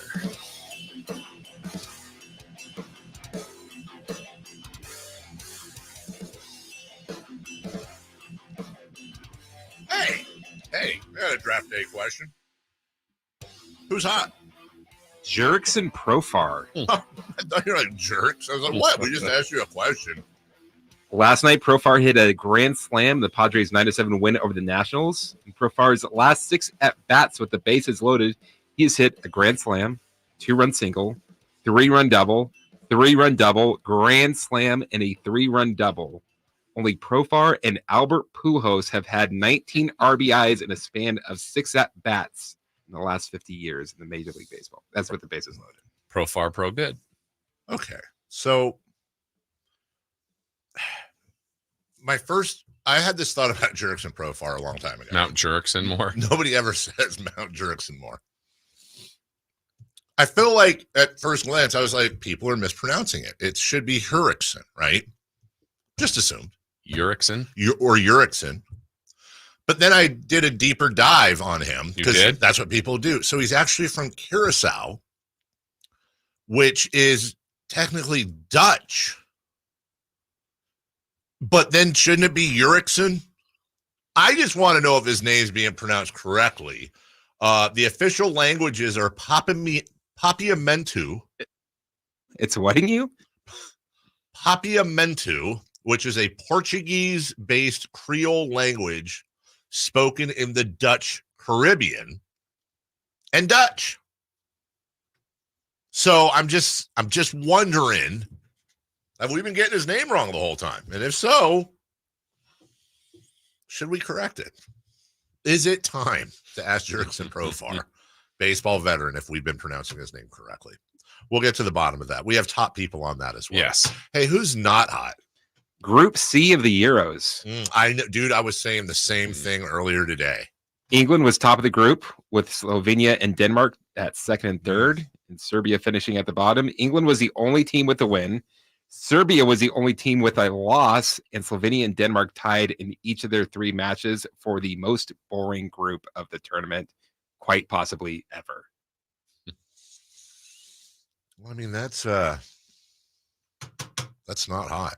No. Not going to win any championships. Not like at all. Including the text line here, 916-339-1140. Dave, who is the perfect trade target? Because every day we get someone complaining about Levine, Ingram, and Kuzma. Tired of the negativity. Beggars can't be choosers. I hear you, but you don't want to force anything. I don't know. There is a perfect trade. Mikal Bridges, if we could have traded him for a first rounder. Perfect trade target. Just one pick, yeah. Giannis Antetokounmpo. If we can get him without Keegan and Sabonis and Fox. And Monk. I will say this. I would trade, you know what? I take it back. I would trade Monk or Keegan for Giannis. I'm just saying, don't kill me. Let's see. Finally.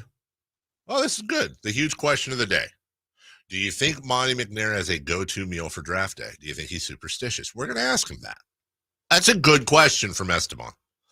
Are you superstitious on draft day? I'll bet you he isn't. I bet he isn't either. But maybe there's like one thing he does. Does he have a draft vest? A draft vest? Does he carry something in his pocket from his kids? Is there a token from Princeton that he had? I don't know. Vontae Mack, no matter what. No matter what. Maybe he's looking at a note right here. Zach Edey, no matter what. Somebody sent me that earlier. I did. Oh, by the way, because I think someone else had asked me this and I had forgotten, or we ran out of time because Bob gave us so much good stuff. Someone asked me to ask him about Bronny. And so I sent him a text, and Bob said, paper towels? Bronny James. Actually, I give him a ton of grace. Not a year removed from a heart attack. He's big enough and athletic enough. Good field. Just needs more time and reps. Maybe he is a backup point guard at some point. What? So, wow, that's a big Bob Gerald stamp of approval. Yeah. Jason, real quick. Mm-hmm. I feel like you're wearing too many clothes. let's do something about it. Let's go streaking. Yeah. It's time to go streaking. We're going streaking! Yeah! Who is the Nostradamus of MLB?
Far more best Kings drafts than worst Kings drafts, and I feel like there's an I was issue. feeling positive. Were you? Yeah.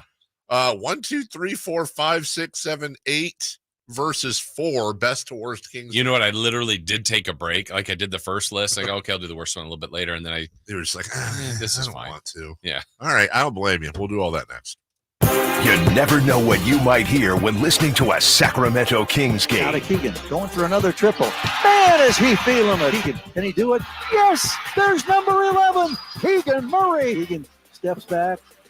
He just knocked down his 12th three-pointer, a Kings franchise record. He's got 45 points. Never miss a moment of Sacramento Kings basketball with Sacktown Sports and the Sacktown Sports app. I didn't ask to be thrown in the streets with nowhere to go. I didn't think I'd survive.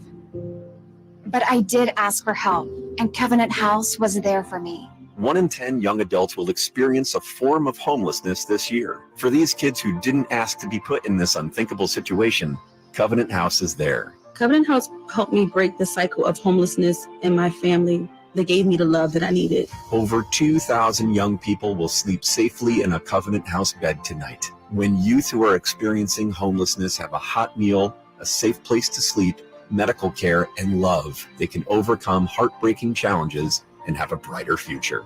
They just really genuinely just wanted to help me succeed, and I'm succeeding.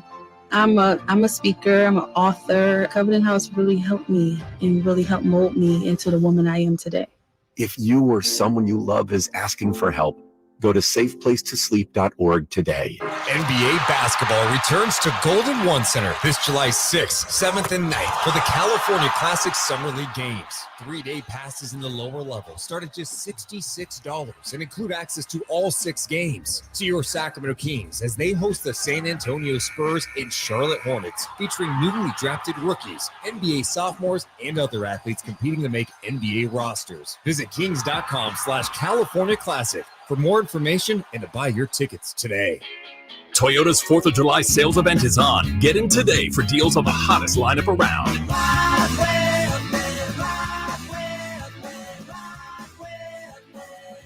Don't miss a low lease on the 2024 RAV4 Hybrid, 4Runner, Tacoma, and even the all-new all-hybrid 2025 Camry. Get your ride on with Toyota's 4th of July sales event today. Toyota, let's go places. Offer available through TFS to buyers with premium-rated credit. Offers end 7/1/24.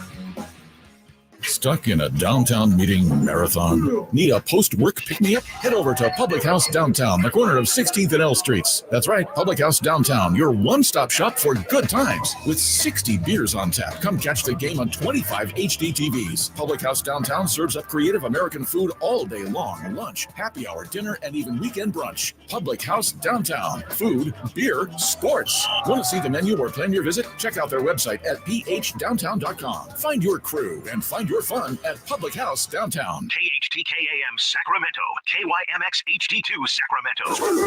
From the Power Business Technology Toshiba Studios, your new home for 49ers football in the 916. Sacktown Sports. The Carmichael Dave Show. He's on the microphone when he's not on the microphone. He's playing a song, and when he's not playing a song, he's on the microphone. And then boom, with Jason Ross. No, he didn't. Yes, he did. Call or text at 916-339-1140. It's the Carmichael Dave Show with Jason Ross on Sacktown Sports.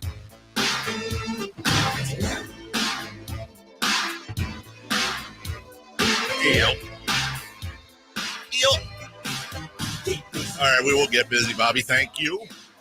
And our thanks, speaking of, to Bob Gerald, who joined us earlier. You can get that and all the shows at Sacktown Sports' YouTube page. Search Sacktown Sports, subscribe, turn them noties on, and hit the thumbs up if you would. We'd appreciate that. A lot of you in the chat on YouTube, a lot of you watching on Twitter. We just want to say thank you and welcome in. We are all excited. Wow. God dang, I love Kings fans. That's a lot. Crazy. That's a lot of folks watching and listening right now, and we really appreciate that. Brush and my hair. Well, I know, right? God, I'm wearing the new Huddersfield Town kit today and everything. Aren't we also that might be what it was. Everyone wanted to see the new kit. A lot of people from England on here right now. Oh, what were you going to say, Jason? Aren't we also going to be on the TV later this hour? That's right. Gosh, you know what? It's such a crazy day. I completely forgot. Coming up in the 9:30 segment. So just about a half hour from now, we'll be on with our friends at KCRA and My 58, giving the NBA draft its coverage. Let's start with Monty McNair's history with the Sacramento Kings. His very first year. Hard to do better than this. Arguably, I would say not arguably, the greatest value pick in Sacramento Kings history was his very first pick of his GM career, not just with the Kings, but at anywhere. Tyrese Halliburton. Yeah, and I can only imagine. I had forgotten when Bob said that earlier, Bob Gerald, that he had him rated number 2 on his, just I want to know who was rankings. One, by the way. Was it Wiseman, you think? Might have been. I don't know. I don't know. I'd be curious to find out. But I could probably find that. I know he lists his past track record there, but yeah, Tyrese was great. That was a great fit. Xavier Tillman, Jamias Ramsey, Kenyon Martin Jr. Yeah, they traded Tillman and Martin Jr. Draft day. The following year out of Baylor, the world champion, or should I say national champion, Davion Mitchell, and also world champion, Nimi Keita. So champion in 2021. I would give that pick a C. Maybe a C minus, especially considering Alperen Şengün was right after him. 2022, Keegan Murray and Jaden Hardy. Who they traded Hardy, Yep. but yeah. No issues with the Keegan Murray pick. Yeah. At all. Just fine with that. And avoided, it was either him or what's his face with the Pistons. Not Jalen. What is his name?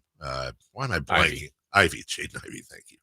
And then last year, Olivier Maxence Prosper, Jordan Walsh, and Jalen Slauson. Slauson, the only one remaining. Yeah, traded the other two. We like to call that and technically they got Colby Jones out of that, right? But right. Yeah. But basically, this is how it should be remembered.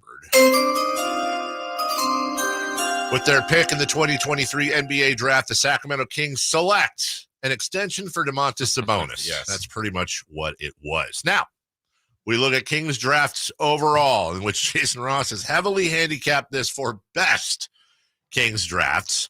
Going back to 1991, number 3 pick out of Syracuse, Billy Owens. Yeah. At the time, not really a great draft, but it's what he turned into. What he turned into. He turned into Mitch Richmond, and it's what he turned into, which was Chris Webber. So it all started with Billy Owens. I would say here. I said Tyrese Halliburton's the best value pick in Kings history.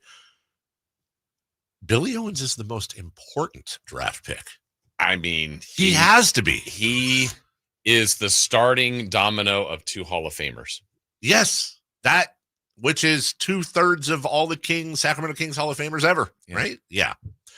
1996, while I was in the crowd having brought a can of food to Arco Arena, like many of you did listening, old heads, to gain entrance, and I was way back. I don't think they had the upper bowl. I think we were way back in the lower bowl.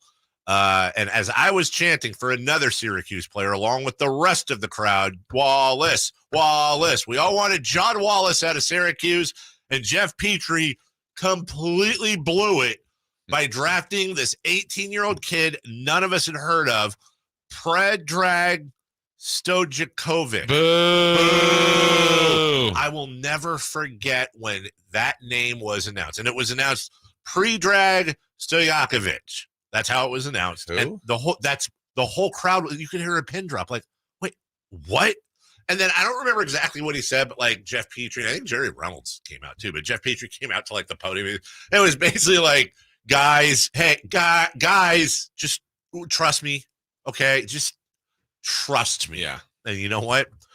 That Peja kid turned out okay. He did. With the number 7 pick in the NBA draft, 1998. One of the more underrated, important picks in the history of the Sacramento Kings, out of the University of Florida, Jason Williams. Yes. Great pick. A lot of fun. And so much fun. Not even probably a top 10 Sacramento King, maybe around there.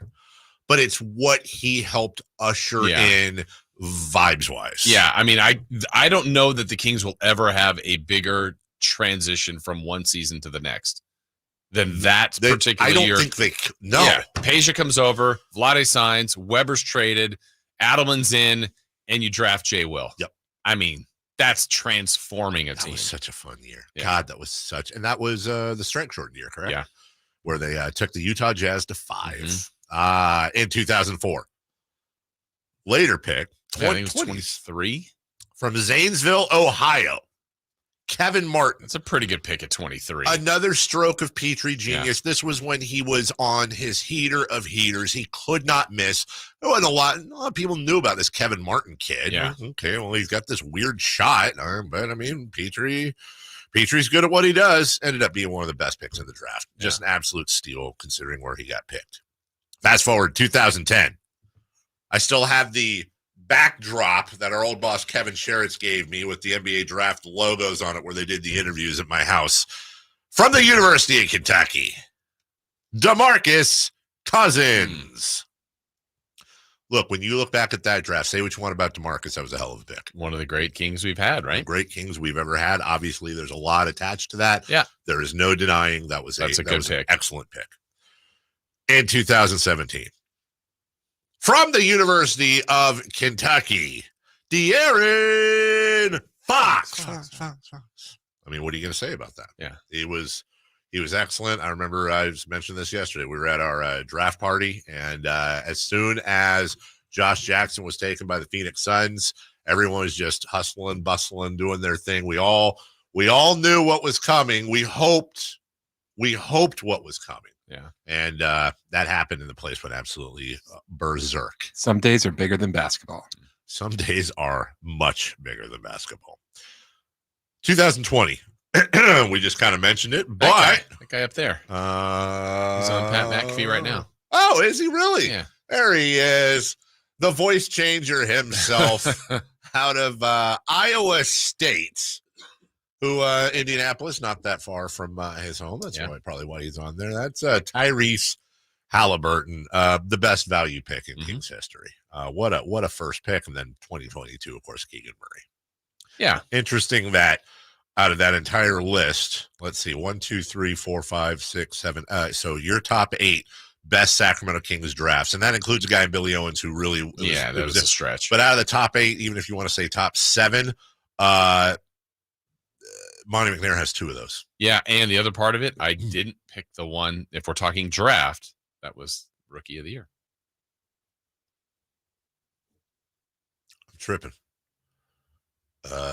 I'll let you get there. God, Tyreek Evans. Yeah. He was your rookie. He was my rookie. As a matter of fact, were you on the show then when we gave him his trophy? I was not. We had Tyreek, because Tyreek was my rookie.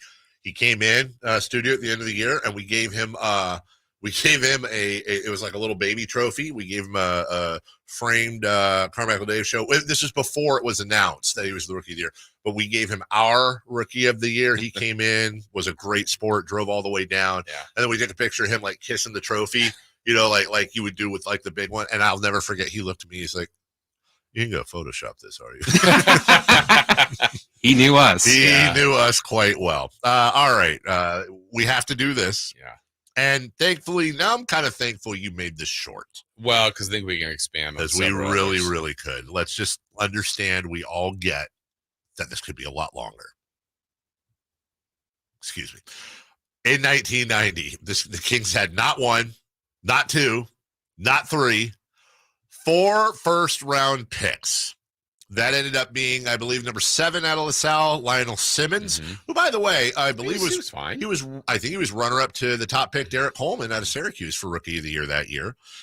Travis Mays, Dwayne Coswell, and Anthony Bonner, who actually ended up having a decent career after he left the Kings. I mean, they all were okay, right? But you have 4 first-round picks. You think you're transforming your franchise, and it didn't quite happen. And what's interesting, I haven't done this in a long time. I don't remember it I don't have it committed to memory. Let's see. The Kings picked number 7, Bo Kimball, right after them. Let's see who they miss on. Tyrone Hill,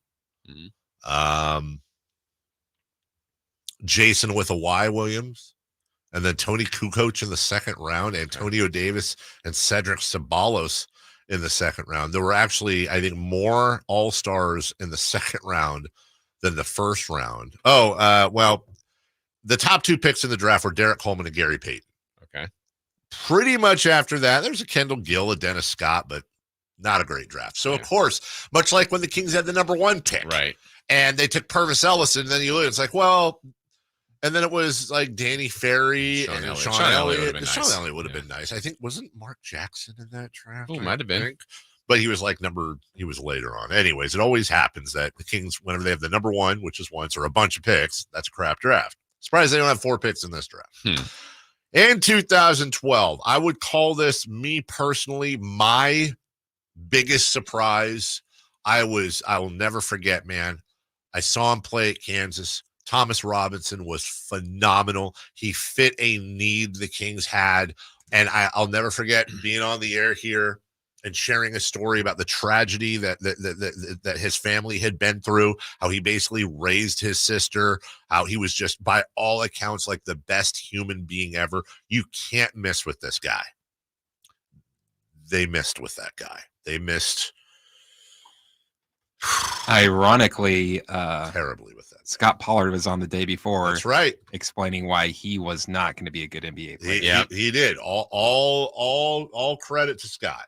Go ahead. No, and I was to say, look, there's other misses, and there's maybe even larger misses, but that one, I wasn't sold on Thomas Robinson. I wasn't even anti-Thomas Robinson at the time. I was really thinking, when you think back on it, like what Dame Lillard would have been here, being from the Bay, kind of a connection still here. Like just if Damian Lillard was on the Kings, it was before the Warriors got good. The Kings could have been the Bay Area team. Why don't you shut up? How about that?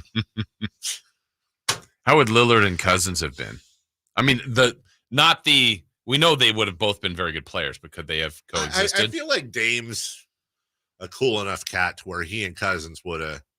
Like, the thing with DeMarcus was always he believed in loyalty and he didn't suffer fools. Right or wrong, if he had like Corliss Williamson once got right in DeMarcus's face early on and was like, that ain't happening, dude. We can go right now. And you know what? DeMarcus loved the guy for the rest of his career. It was one of those things where if Zach Randolph, bullies get bullied, loved Zach Randolph. Like, if you're straight with DeMarcus and you're not, that was his thing, then he respects you and you're his guy. I think Dame Lillard would have been on that end. I think he would have been. I think they actually would have gotten along just fine because Dame doesn't screw around either. Right. Anyways, yeah, the very next pick of the draft was Dame Lillard, also Draymond Green and Chris Middleton in the second part of that draft. The final pick of that second round, by the way, Robert Sacre ended up having a career.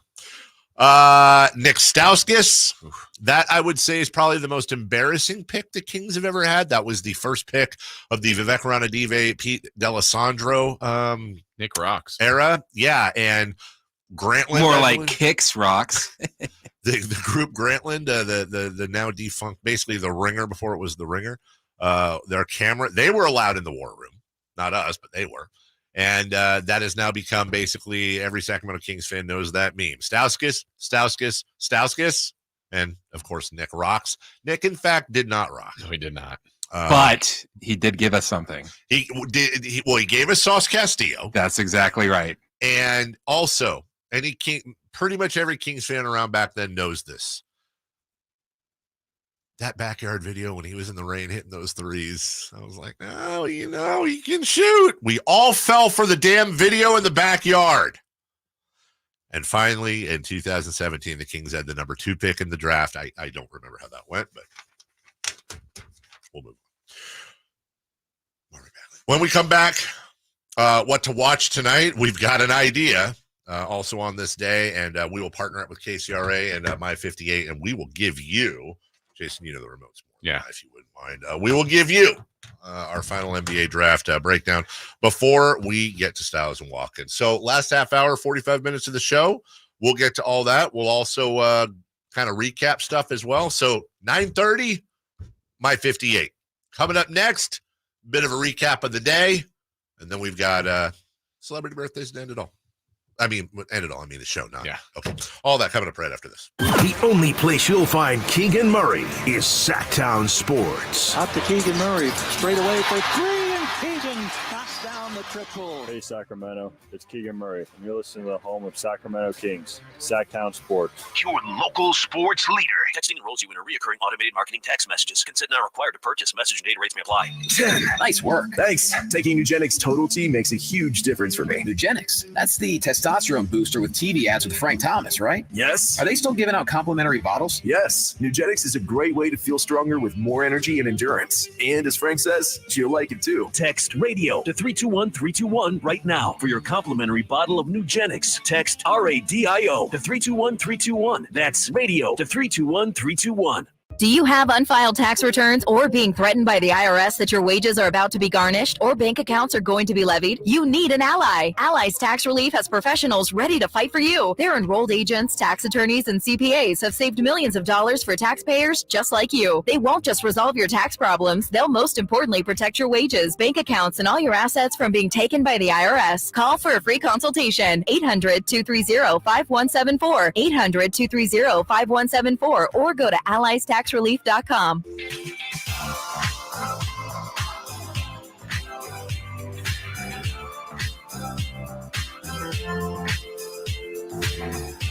They bleed black and purple. It's the Carmichael Dave Show with Jason Ross on your local sports leader, Sacktown Sports.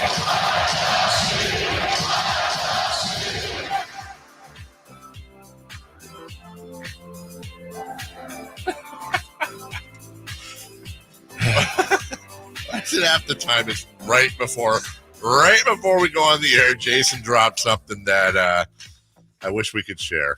Oh, you can. Repeat it. You can go for it. That's very, very, very funny.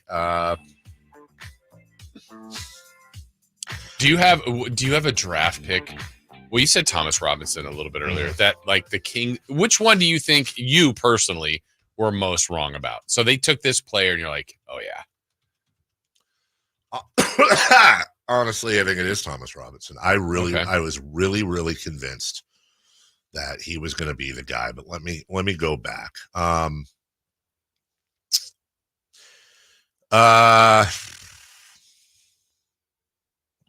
Ricky Berry in 88. God, I can wear one that proved to not be a very good draft, but I remember when the Kings were picking 7th and took McLemore. Oh my God, are you gonna hold on?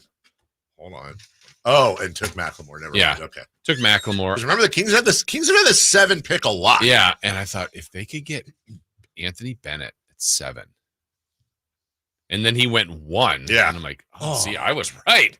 Like that guy was going to be a difference maker. And then, no, it did not. I don't think that pick gets talked enough about being the worst pick ever. Like he was out of the league fast. Yeah, like people it's weird. Like people always go, Michael Olowokandi. He had like a 12-year career. And he wasn't an all-star. And it wasn't really injury with Bennett either. He just stunk. He was out of the league. Yeah. Number 1 pick in the draft out of the league.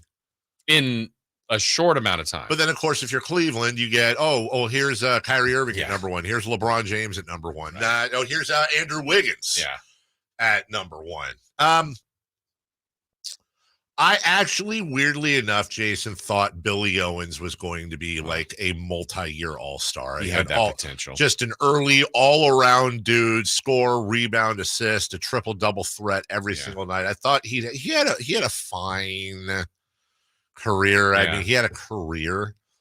Okay, so this one's going to be weird, but it's just we're talking about wrong.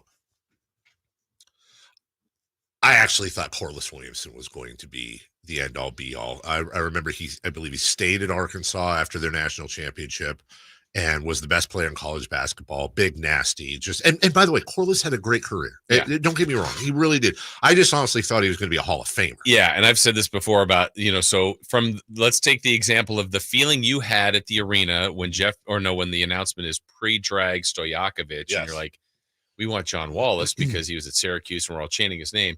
What I always say about that year's draft, that is one of the most popular drafts for the Kings because they took Corliss Williamson. Everybody knew who it was. And they took Tyus Edney. Yeah. Everybody was like, the Kings did great. Well we knew who they were. So the equivalent might be tonight if they announce Zach Edey. I think there's going to be more of a positive reaction because that's a name I know. I've seen him. Love the pick. Right. Okay. Might be great. Might be bad. But if it's, Yaroslav, Skidavili, and you're like, don't like him. Yeah. We don't know. Well, remember Hidiot Turkoglu? Yes, exactly. Nobody was up on that. He's the Michael Jordan Except Turkey. for after that, I was like, well, they took that Peja. Yeah, we had a little bit. We got to trust Jeff. Yeah. I'll tell you one I think a lot of Kings fans ended up being very right about. But then again, broken clocks right twice a day. It's one of the, like I said, I've said before, every year it's what I like to call the Kyle Guy All-Stars. There's a player. It could be Kyle Guy. It could be Ray McCallum. Every year there's a player on the team that if only he got more minutes, the Kings would win the championship because he's a Hall of Famer. This is the guy. Well, the patron saint of those guys is Gerald Wallace. Mm-hmm. You remember that, speaking of Wallace chants, the end of Kings blowouts, Petrie drafted him as a freshman out of Alabama. I'll never forget, could jump out of the gym, and everybody wanted to see Gerald Wallace come in. Everybody also wanted to see him get more playing time. The issue there was that the Kings had a pretty stacked roster at the time. Right. There wasn't a lot of room to put him in there. Also, shout out to Corliss Williamson, too. If we're going to give Billy Owens credit for turning into Mitch Richmond, turning into Chris Webber, if we're going to give Jason Williams credit for turning into Mike Bibby, we got to give Corliss Williamson credit. Not only did he give us a lot of good years, he turned into Doug Christie. For sure. So there's that. I'm looking through Thomas Robinson. I'm trying to think of the year. I remember being out at the facility when they were doing the draft with other media members. Who am I going to mistake here? Oh, it might be. What year did they technically take Marquise Chris? 2016. Why am I not finding this here? Oh yeah, Marquise Chris was 20. Yeah, they took Marquise Chris and Isaiah Cousins in 2016. Chris with the 8th pick, which then that turned into bogey. Yes, but I remember you brought this example up early. This was the fantasy draft equivalent. Yes, where they were 4 away, excuse me. And I remember going, I wanted them in that draft to get Jaylen Brown. Well, Jamal Murray. Yeah, Jamal or Murray Buddy went 7, and then Buddy Hield. So Jaylen Brown went 3, Buddy Hield went 6, Jamal Murray went 7. Oh, who went 5th then? Chris Dunn. Okay, Chris Dunn. Which, by the way, at that time, so I go, wait, also- they're going to get Dunn, Hield, or Murray, and then those 3 went in a row, and I went, oh no. Yeah, it was Dunn. I was thinking it was Jaylen Brown, but it was Dunn. Interesting draft, by the way. So Ben Simmons goes number 1, Ingram 2, Jaylen Brown 3. That's pretty good right there. It's really good there. Then you go Dragon Bender and Chris Dunn to Phoenix and Minnesota. Well, that was when Minnesota was on whatever the opposite of it. They're cooler. Buddy Hield, Jamal Murray, Marquise, Chris Paul George. And then, really honestly. And George at 9 is the best player, or Jaylen Brown? I would say, yeah, because that was also when we had Diorgos Papagiannis switch, remember, at 13. Right after Marquise Chris, though, at 9, arguably might keep him there. Jakob Poeltl. Mm-hmm. You might actually keep him at 9 in a redraft. Thon Maker. Remember that? Oh, my God. And then number 11, Orlando. You remember? I'll give you a hint. Ready? Domantas Sabonis? Orlando drafts Domantas Sabonis 2 shots before Yorgos Papagiannis. I'd love to know if Sabonis was still available. I got to think they draft him instead of Papagiannis. That was a goofy draft. You know what's funny is the now narrative. I remember this being talked about. So the Suns got Bender. Kings moved Marquise Chris. So they were talking about, man, Bender and Chris like that. Watch out for Phoenix. Watch out. Okay. Only other thing of note as we go to break here, the Kings also ended up that number 28 pick they got from Phoenix they used for Scalabiciere. Yeah. Number 26, or excuse me, they picked him number 28. Number 27, Pascal Siakam. Number 29, DeJounte Murray. Wow. I hate doing this. We'll take a break. When we come back, we'll join KCRA My 58, and we'll knock out this day in sports history along with what to watch tonight. We'll do all that right after this. Subscribe to Sacktown Sports on YouTube and watch the Carmichael Dave Show with Jason Ross, Stiles and Watkins, and the Drive Guys. Live Monday through Friday from 6 to 6. Plus view archive shows and exclusive content. Subscribe at youtube.com/Sacktown Sports. Sacramento weather is brought to you by Elk Grove Honda. I'm Tamara Berg in the KCRA 3 Weather Center. It is Wednesday, looking at a brighter day today, and after a cooler morning start, we will head for temperatures this afternoon close to average. Highs will peak in the lower to mid-90s. Get the latest forecast on the KCRA 3 News and the KCRA 3 app. At Elk Grove Honda, we make sure every certified pre-owned Honda is one we buy from ourselves. Right now, you'll find interest rates as low as 1.99% APR on approved credit. See our certified pre-owned Hondas in the Elk Grove Auto Mall or online at elkgrovehonda.com. I gotta get an Elk Grove Honda. Power Business Technology is proud to be 100% independent, locally owned, and managed Toshiba copier dealer. Local ownership cuts out the red tape, allowing ourselves to never be too busy to personally answer the call when our clients need us. Recognized for excellence in service execution, training, and customer service, we're proud to be named a 2022 Toshiba ProMasters Elite Dealer. Contact us today for all of your business printing needs at 844-POWER-BZ. That's 844-769-3729, or visit us at powercopiers.com. Slash presents Serpent Festival, a celebration of the blues. Friday, July 12th at the venue at Thunder Valley, starring Slash, Warren Haynes Band, Samantha Fish, and Eric Gales. It's gonna be a steep climb. Don't miss an all-star night of blues Friday, July 12th at the venue at Thunder Valley. For tickets, visit thundervalleyresort.com. Serpent Festival. I want to learn how to cook, but I keep ordering takeout. Accomplishing goals is hard, but when your goal is to learn a new language, Babbel makes it easy.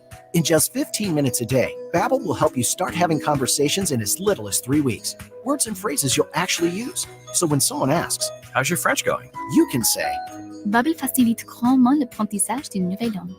Now try Babbel for free at Babbel.com. That's Babbel.com. Babbel.com.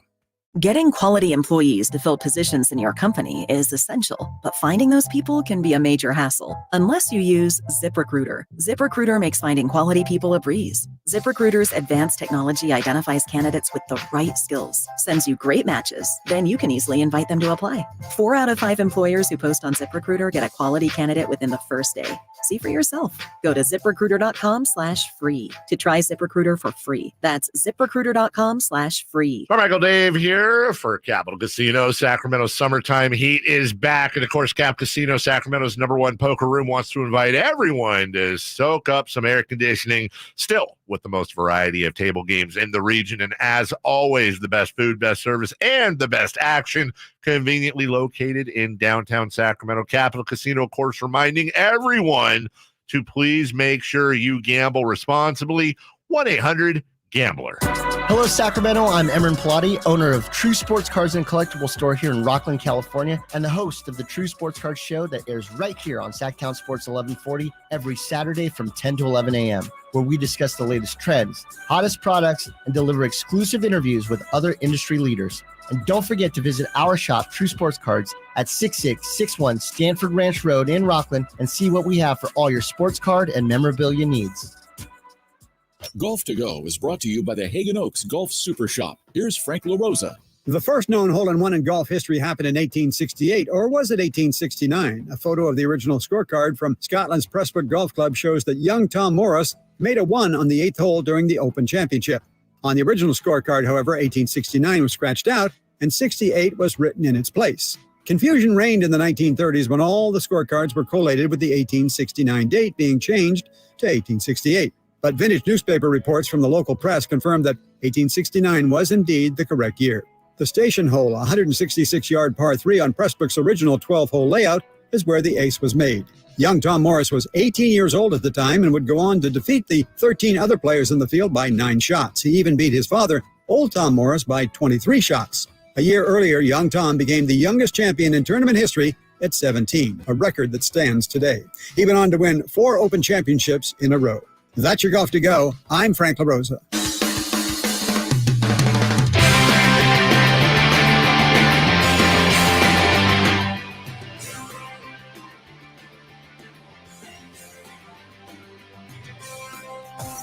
Carmichael Dave Show with Jason Ross. Call or text at 916-339-1140. On Sacktown Sports. All right, about 5 minutes. We'll join KCRA, my 58, for a little crosstalk, simulcast. As somebody who dabbles over in Europe these days in a little the world of sports PR, I can tell you the Golden State Warriors have definitely stuck their neck out. About 30 minutes ago, they tweeted a Warriors logo, a little hoop, ball going in it. It just simply says a big statement coming soon with the little eye emoji. Statement is capitalized, which I feel like that's important. I instinctively am wondering, is it a name change? Because statement is capitalized. Could they be becoming the San Francisco Warriors? But that's a total reach. It's probably not it. What I'm saying is that they have stuck their necks out. You're going to put something like that out on draft day and just let it linger. It better be profound. Certainly doesn't sound like a trade announcement. That's not how that's done. A signing. It's a signing of Clay. But wouldn't Woj or Shams have that? I mean, when was the last time we saw a team break that? So then it's going to be some sort of like team news that will that draw this? Yeah. Is that a tweet worthy of a tease? And everybody on the chat's actually saying it, and they're right. They're actually right. I don't know why I missed that. It's the state. It's got to be the statement jerseys then, probably. Oh. Which again, you've got something that's cool to announce. I admit that's cool. People want it. Some people want to see yesterday, that. Right, or tomorrow. Yeah. Well, or have free agencies coming and all that. We're going. Well, I can't talk. We're going through the same thing with the jersey reveals over there, and I can't say it right now, but we have some strategies that are going to be really cool for our jersey, or what they call a kit unveil. But what you've done now is you've taken something cool, and if it is the statement jerseys, and I do agree with everybody, it probably is. it's just going to get dragged. Like, why diminish that? Right. Also, this gives me an opportunity too, since we have a couple minutes, this question's been asked a few times by a few different people over the week, and I keep waiting for the right time to bring it up again, because we've covered this before. Had a few people with stuff in the news, Malik Monk, Mike Brown, trades and all that. I had a few people that are like, why doesn't the local media break? Why is it always Woj and Shams that break these stories for the Kings, and Sam and Anthony, give them credit too? Why is it never, or almost never, and we've broken stuff here and there, but generally we don't break it. And by we, I mean everybody here locally, Jason Anderson, James Ham, you, me, whoever. And again, it's a broader conversation, but it's what we've talked about before. It's because we have no leverage. Woj and Shams have the leverage. And what happens when Woj and Shams lose stories is they get very there's a pettiness that goes on with teams in front offices. They have a lot of leverage. They have a lot of ability to say things, which is why when you read the editorials in their tweets, it's this guy's good, this guy's not. Well, this guy's going to be this guy's not going to be. There's editorializing on these people. And let's just be honest, 98% of the GMs in this business are scared to death of Adrian Wojnarowski, and probably to a slightly lesser extent, but still Shams Charania. It's also their connections with the agents, their connections with the players, but with the teams especially. They're talking to GM. That's how they're going to know all this stuff. That's why you're not going to see, I'll just pick Sean Cunningham because he's our buddy. That's why you're not going to see Sean Cunningham breaking who the Kings are going to draft a minute before. Right. That's just the way the business works. Yeah, I hate it. It sucks. It's a reality, though. It is a reality of the situation. You said 90 seconds. Okay. So we're about 1 minute away from breaking down or talking to KCRA My 58, our partners over there. Turn it to channel 58 on whatever you're no, not you. Like I did. Jason's like, I did. On whatever thing you're at, and you can watch our pretty faces there. Let's see. Jason, okay. Sharp. Do I leave Nicolas Cage in the background? Yeah. Okay, good. Yeah, all right there. Malik Monk behind my left shoulder. Fitting.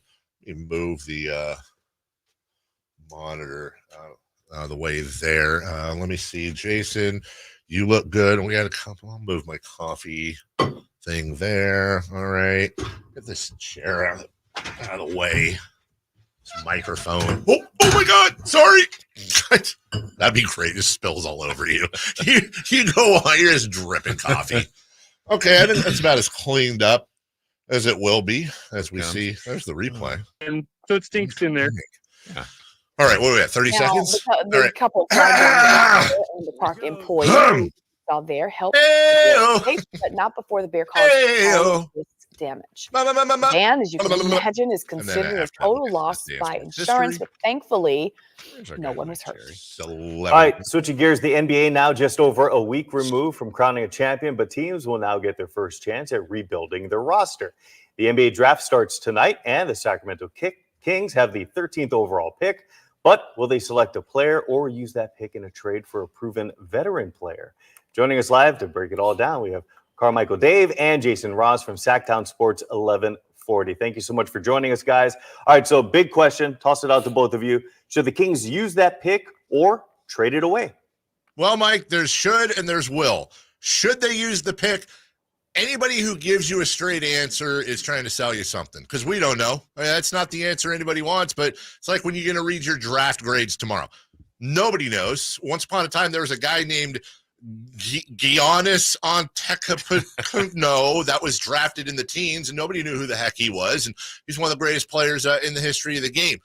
Will they use the pick? We were talking about this a lot during the show here. I think it's about a 70% chance that they do not, that they make a move, but very likely, Jason, that happens right between the 12 and the 13 pick. Yeah, I think, Mike, it gives them options, right? They got some choices. That's where they want to be in, some flexibility to take a player if they want. If not, I think this pick could be coveted by other teams.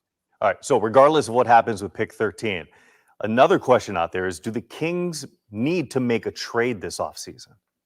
I think when you say need, I think to get to the next level, yes, I do think so.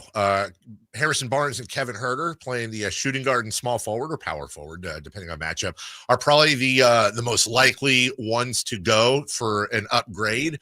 But I also think this front office believes in this core. And now that they've re-signed Malik Monk, whether he's going to start at the 2 or come off the bench as a sixth man again. I do think they need somebody, preferably a two-way wing, somebody that can play defense, to really allow them to make noise, Jason, in the postseason, which is what they need to do. Yeah, trying to get better in a crowded Western Conference, being patient, being smart. Don't make a move just to make a move, but I think that there's a lot of rumblings here, Mike, that the Kings are being very active right now. Yeah, and we're seeing some activity already, and we haven't even gotten to the official next day yet of the NBA season. So how much pressure is there right now for GM Monty McNair to make a win-now move, regardless of what that move is? I do think that the franchise from ownership on down is on a win now, or probably more accurately, a win soon timeline with Domantas Sabonis, De'Aaron Fox, now Malik Monk, and of course Keegan Murray on his rookie contract. They're all signed in, but you have two max players. You've got more money coming in on the way. Not making the playoffs is not acceptable. I don't think it's Monty's on the hot seat and is going to get fired soon pressure, but I think it's I don't know if you've ever been in your car when you turn on the seat warmer and it's on the third out of third levels and you're halfway to work and you go, that's kind of uncomfortable, and you turn it down to 1. I think that's where Monty's at right now. Yeah, I think it's there is pressure to win. They've got a good team. They're trying to get to become a great team. Do they have to do it now? That's probably what they're wrestling with, is trying to figure out how to make that next leap. All right, we're going to get you guys out on this one. If the Kings do draft someone at 13, what type of player is the best fit? I believe it needs to be a two-way wing. There's a guy, for example, named Ron Holland, who is starting to be rumored to fall to Sacramento. This could be very well a Tyrese Halliburton situation where a higher-ranked player falls through the draft. We were talking about this earlier, Mike. This is one of the most unknowable, goofy drafts we've seen in a long, long time. So there's most likely going to be fireworks. But in the end, as you asked, if the Kings keep the pick, it should be a two-way guy that can play defense. Yeah, offense, defense, a shooter, someone that can create spacing to fit with this offense. Just find the best player available at 13. Get the best one. All right. We always appreciate your time, Carmichael Dave and Jason Ross. Thank you so much for your insight. It's going to be a fun day. Thanks, Mike. Appreciate you as always. All right.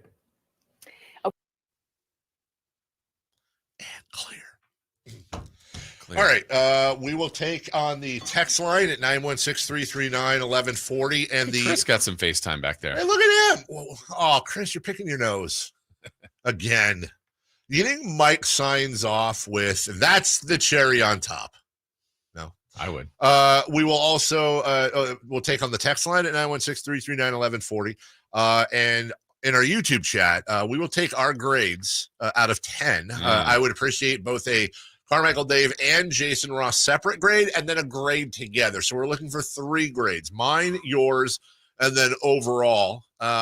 Jason, I think I did great. I agree. I actually thought the seat warmer analogy really hit home with That Mike. was a tough one for me to follow up on. But I think you were, as always, being a TV guy yourself, I thought you were sublime. And I'm not talking the band. Oh, I thought you were. It was okay. Wow, Chris comes in with a 5. Was that a me or an us? It's an us. Oh, okay. Okay, we did not. Never a me. I can't wait for these grades to come in. We'll take a break. When we come back, we'll get to crosstalk and celebrity birthdays and maybe even a little what to watch as well. Ooh, it's gonna be tough to do a segment though after the TV. I don't want to say it's a letdown, but the thing when you go on TV is like energy levels go through the roof. We're always on TV. Always on TV. I'm talking about the TV though. Okay. Energy levels through the roof, and it makes me think I probably should have switched to electric year-round, which is something you guys can do with my good friends at American Energy. Ladies and gentlemen, how funny would that have been if I'd have just broke into this read in the middle of the TV thing? Mike, let me. You're asking me who the Kings should draft? Well, let me tell you. You're asking me before we get to Jason for his second opinion.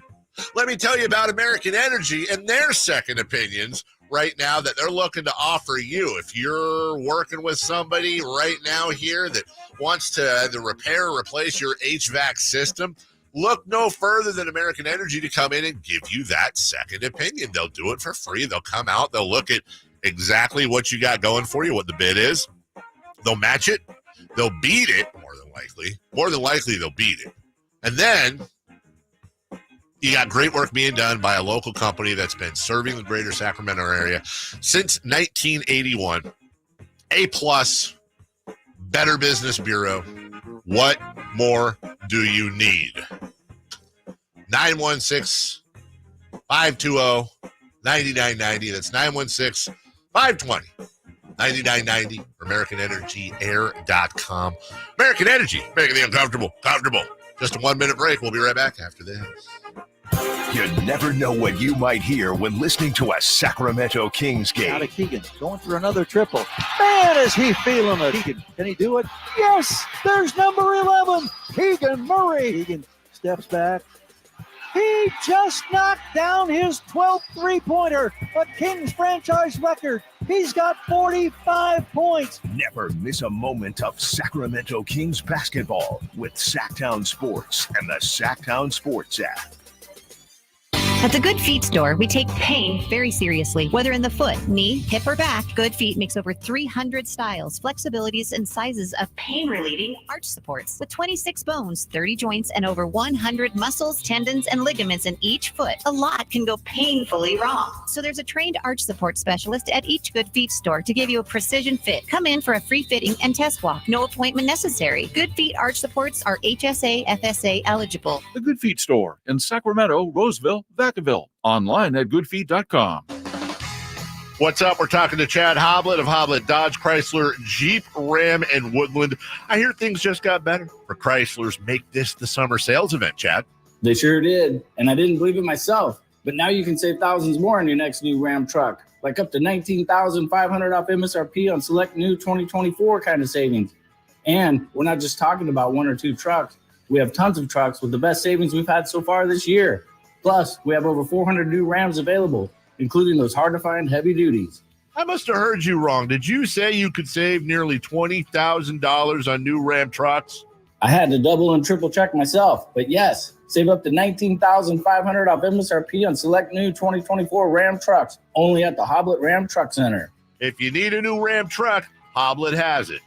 19,500 total net savings after 11,500 factory rebates and 8,000 dealer discounts. Rebates include 2,000 Chrysler Capital bonus cash. Must finance with Chrysler Capital Qualify and 2 2,500 Ram coupons. Only available while supplies last. At least 5 at this net savings.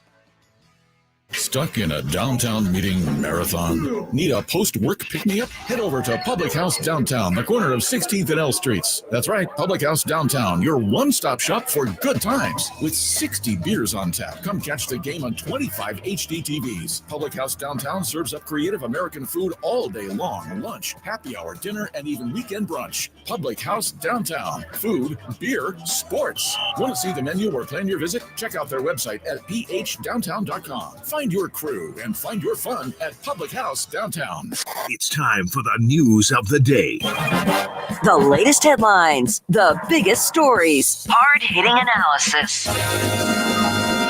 Yeah, this is none of those things. And now, here's Carmichael Dave and Jason Ross.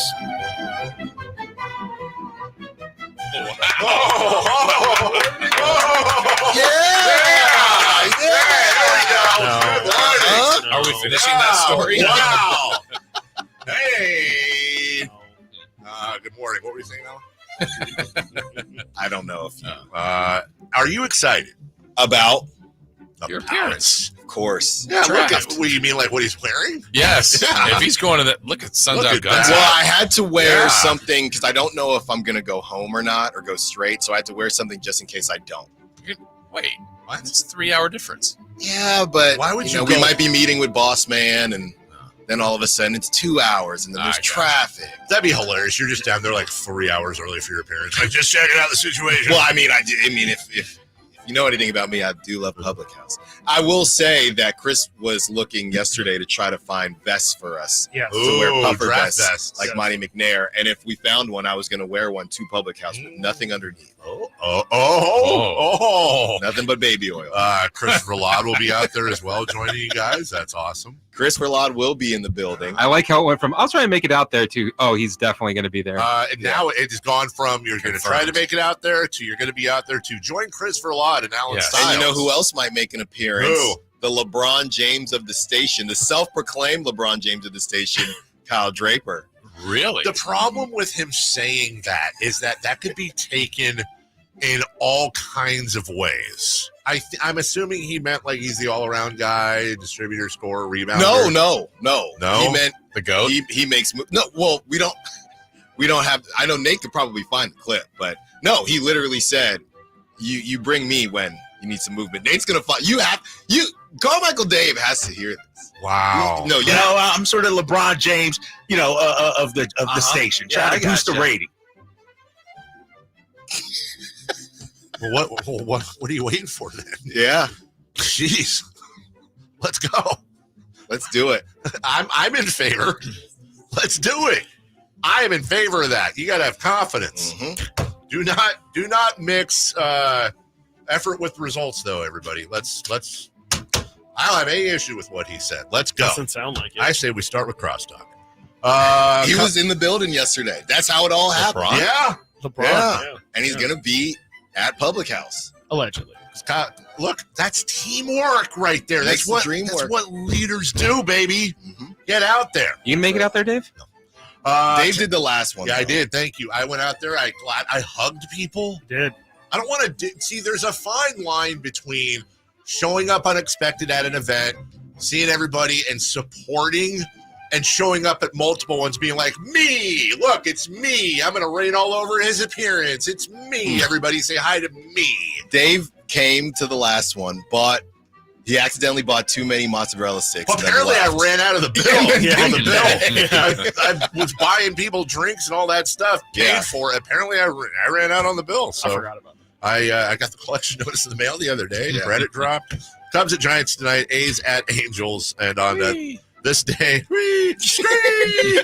I'll give you one of those. Yes, if my guy gets taken tonight. Who's your guy? C'est Jean Salon. Oh, and So at number 13, the Sacramento Kings select. C'est Jean Salon. You won't scream, you'll just yell scream. That's right. That's right. The Cavs on this day in 2003 selected LeBron James. The Cavs in this day in 2003 selected Kyle Draper, number 1 overall. Hey, fun fact. I don't know if you guys know this. LeBron James' first NBA game for the Cavs, right here in Sacramento. Is that so? Mm-hmm. What was I going to say about Kyle the other day too? Is he doing a commercial where he says? Isn't he doing a commercial where he says? Is it North California? Does anyone know what I'm talking about? I think I heard that. Something he said and it caught me. Like, and I want to say, You should be the last person to say something like that. Why is that? He's not from Florida or from California. He's from here. And I can't be laughing and then read this. You don't have to read it then. Well, now everyone's gonna Nobody know what it needs is. to know what's there. Okay. Celebrity birthdays. Wow. There was another on this day, but I didn't feel comfortable going from LOL. Why was it even on there? Because it's on this day in history. On this day. Well, okay. Why don't you read it? It's at the very bottom. Oh. Right? Let me see. I don't know how to segue into that. Oh my God. But it happened. It's a big sport. It's a big thing. Go ahead. Go ahead, Alan Styles. On this day in 2013, Massachusetts police arrested Patriots tight end Aaron Hernandez for the murder of Odin Lloyd.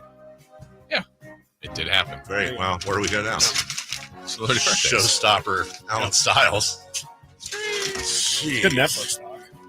Was it? That was okay. It was all right. It was nothing. Also, the Kings have the number 13 pick tonight. Right? It was on the 13th. Oh my God. 13.